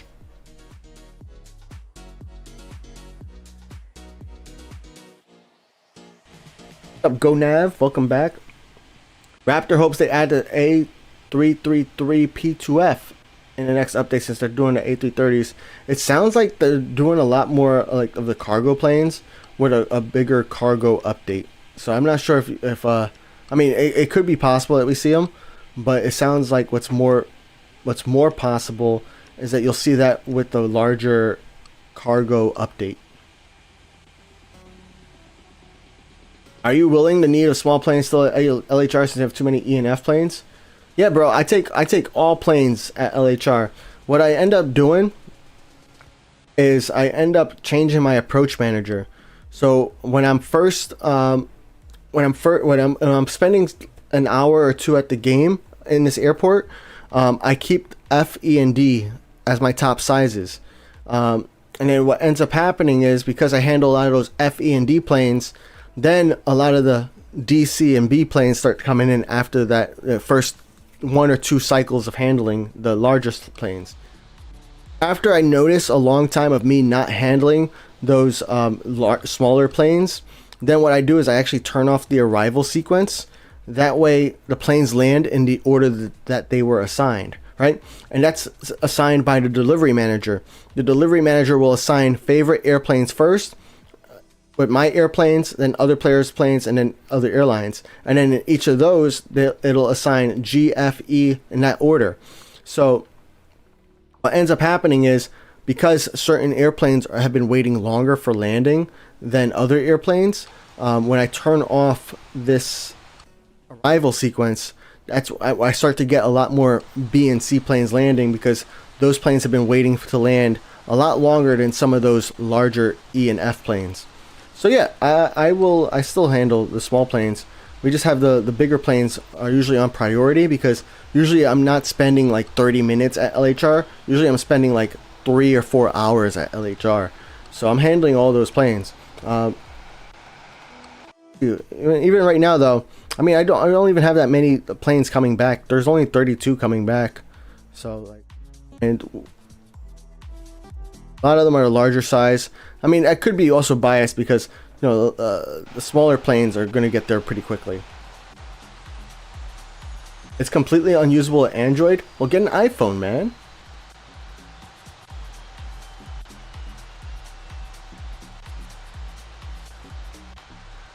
I don't know. Is anybody else having a problem on Android with phatAirlines.com? Because I don't have an Android phone. So there's no way for me to test it. But I tested it on a Mac. I tested it on Edge. I tested it on Safari. I tested it on Firefox. I tested it on Opera. I tested it on Chrome. And all of that works. So I don't know. I thought Android phones use Chrome. Didn't you get an Android phone? Yeah. I returned it back to my brother. He wanted to use it for some sort of server thing or something. But yeah, sure. I don't need an Android phone so I can play World at Airports once a month on it.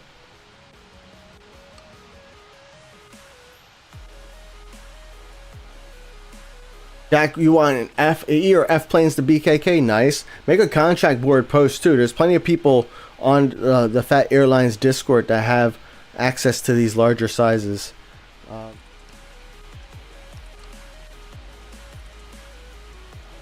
Right, let's see. What are we looking like? 5 days for my 10 gold planes. Let's claim my free $500. Yeah. Could do the handling crew, but I'm not really running into handling crew issue right now. Waiting for planes to land. Bad part. Now we're just waiting for planes to land because we got planes already being handled. We got planes here, so I think it's a good time for me to kind of take a break. I'll turn on these tower managers for another 30 minutes. Take a break, let some more planes land. We got 268 planes waiting to land here at LHR. So exactly, this is what I'm going to do after stream. Right after stream, I'm going to plug in my iPad because it's at 10% battery or less. I'm going to plug it in so that way it could charge and it could stay on. I'm going to leave all these tower managers on for an hour, 20 minutes. I'll come back in an hour, maybe 30 minutes, start handling a few planes that are here ready for handling, and then step away again.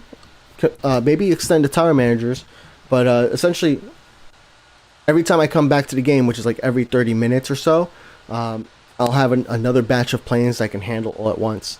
That way, instead of me sitting here waiting for all these planes to taxi and to get to their stand, I can just come back, handle them all at once, and then they all leave at once too, which is a little bit of a problem. That's why I keep the ground manager and the departure manager on, so that way they could still depart and leave the airport. But yeah, that's what I do. Arnav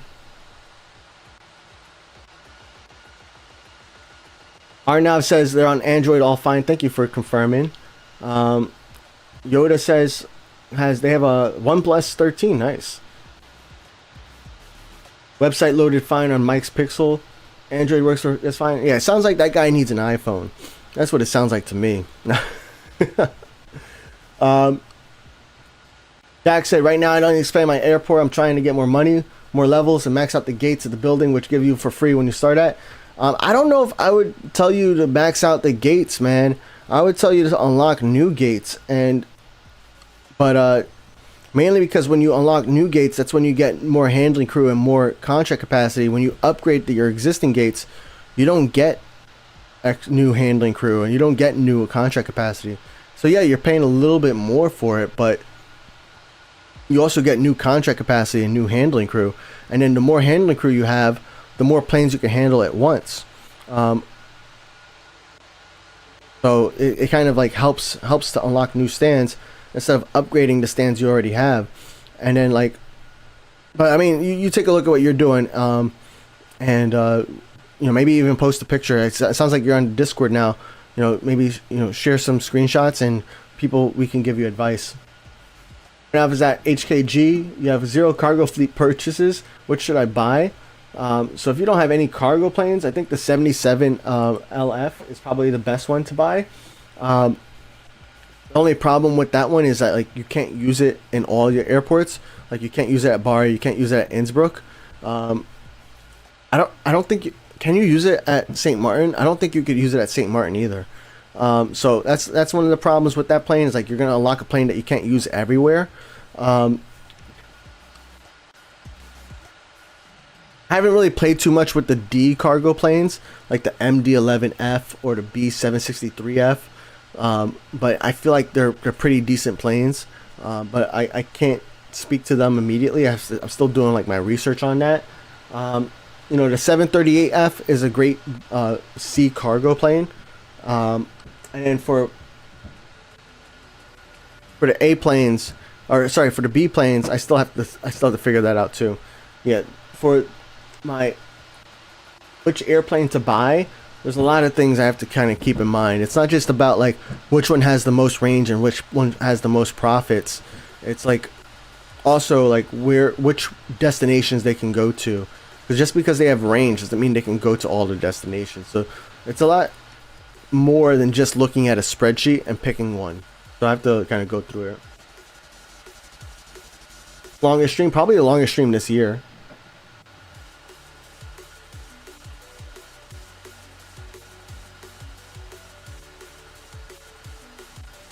Oh, 5%. It's like my countdown, guys. iPad's doing the countdown to the stream ends.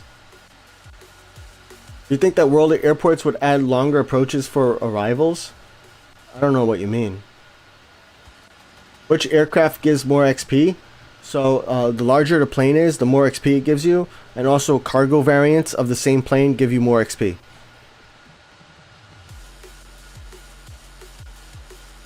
At St. Martin, there is an F cargo gate. Okay. I knew at one point you couldn't buy, I think, anything larger than a C or a medium plane at St. Martin for cargo. But then they added the mixed or the combined gates or whatever. What is it called? The mixed gate, where the gate is both passenger and cargo. So that's good to know. I never tried to buy an F cargo plane there, though.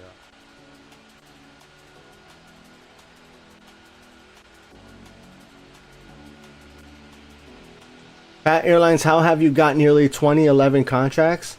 One, I play LHR daily, so I invite everybody to send me planes to my LHR if they're looking for a contract partner. Now, the one thing you have to keep in mind now is that because I have so many contracts, that even though I play the airport daily, it doesn't mean that your airplane is going to get handled daily, right? I try my best, but I can't guarantee it.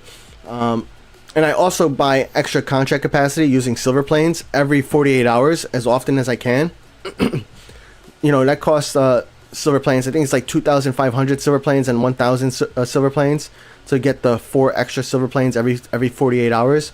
And then every once in a while, I do also buy the contract capacity for gold planes, just so I can make sure I can pick more of your guys' contracts. And then I also want to send contracts too, so that's where I keep buying the capacity.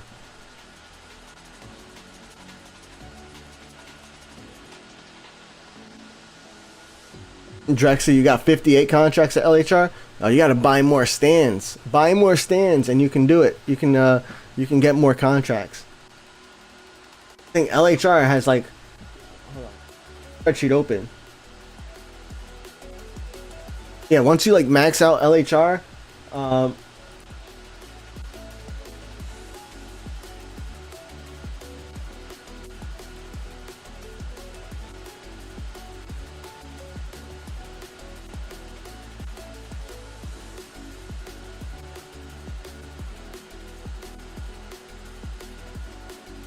I don't understand the spreadsheet. I'm gonna have to figure it out. But yeah, you got at least like 190 stands at LHR, and that I don't know if that includes the terminals too. So you can get a lot more capacity.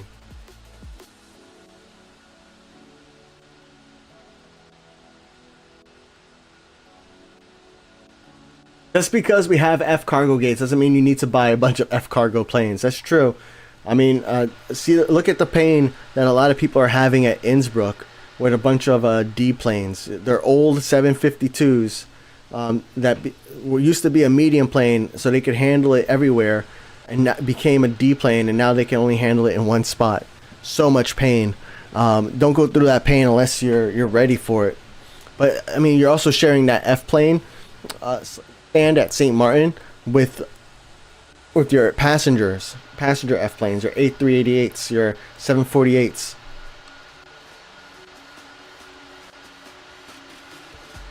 What stands do you recommend to buy?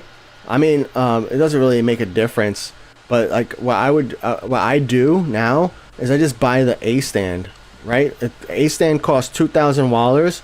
Buy that, and you get more contract capacity, you get more handling crew, and handling crew. I mean, you want a few stands that are going to be like higher that can handle a higher size plane, but once you have more handling crew, you can handle more planes at once, and then your focus shifts over to getting more equipment. Once you have enough equipment, then your shift focuses back on, either adding more contracts, adding more crew, or increasing the amount of planes on the ground, right? So it's kind of like rotating between those three things. But buying the A stand is a nice way to get one additional handling crew for $2,000, and you get an extra contract slot, so that way you can get more contracts for other people, or from the map.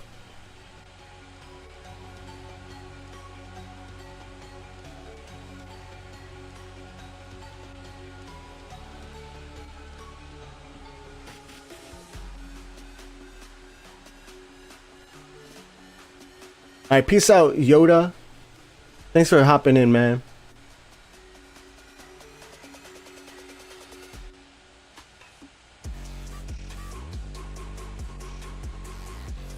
I said, should I buy the cargo terminal? Only if you got cargo contracts.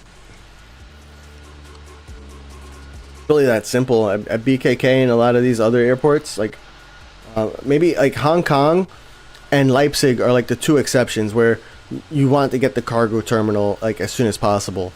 But at the other airports, like if you don't got cargo contracts, then there's no rush. I mean, if you look at the pass, right, you don't really get, like, even here at LHR, you don't start to get cargo contracts like level 13 or something. Actually, even further, huh? I forgot to look at the premium side. Here we go. Level 34, there's a B77 LF. But don't we get a smaller plane? Here we go. 752F at level 12. So yeah, this level 12 at LHR is probably when you want to look at unlocking a cargo stand. But like, until you have a cargo contract, there's no point in unlocking a cargo gate. Now, if you get player contracts and players are sending you cargo planes, then yeah, go ahead and get it. But like, they're not incredibly common at like BKK and a lot of these other airports. I wouldn't say there's a rush to like unlock it.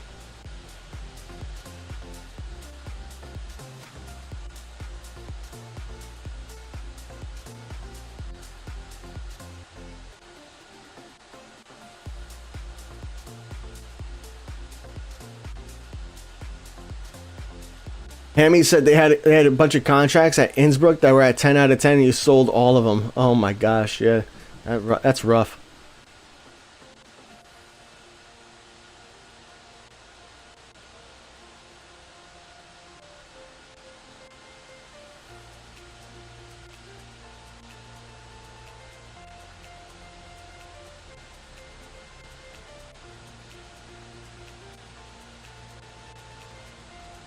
All right, let's see here. I got 2 cargo contracts and a special cargo contract.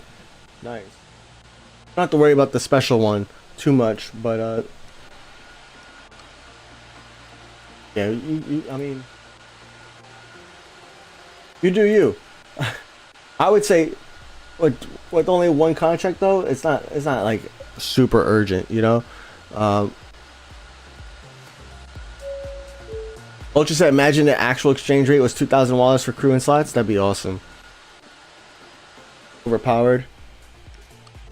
It would be cool though if it was like 2,000 and then like increased by like, you know, 1,000 or maybe doubled every time. I think that would be cool.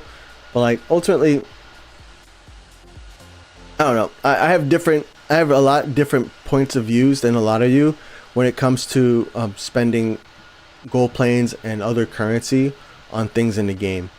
For example, like one of the things I said, like, you know, in the World of Airports forum, which a lot of people disagreed with, some people agreed with too, but a lot of people disagreed with, was like, since they're going to be introducing switching runway directions, you know, one of my concerns with introducing the switching the runway directions based on like real life conditions is that it's gonna cause situations where people are gonna completely avoid playing specific airports on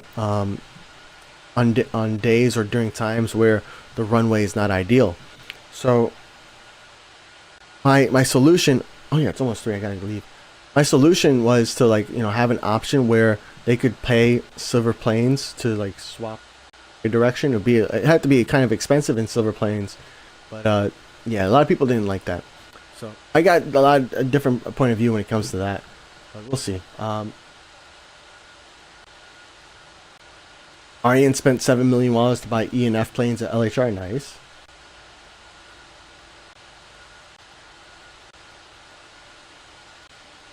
Nightrox really enjoyed the latest streams because the main account. Nice. That's cool. Raptor agrees. Nice. Well, guys, that is it for me for today. It's almost 3 o'clock. This is a much longer I intended it to be. But I want to thank you guys for joining me today. Make sure you guys play some World of Airports this week and next week, because what I'll be doing is this week, because what I am going to be doing is purge stream next week. So we're going to get rid of any old contracts that have not been active for 180 days. But guys, stay tuned. We got some exciting things coming here with Phat Airlines, and I'm super excited to share it as they come out. Will the account switch work again next week? I don't know. It'll work when the update comes out. Who knows where the update is going to come. But yeah, guys, have a great day. Enjoy the rest of your day. Enjoy your weekend, and I'll see you guys next Saturday at 11 a.m. Eastern. All right, everybody. Peace.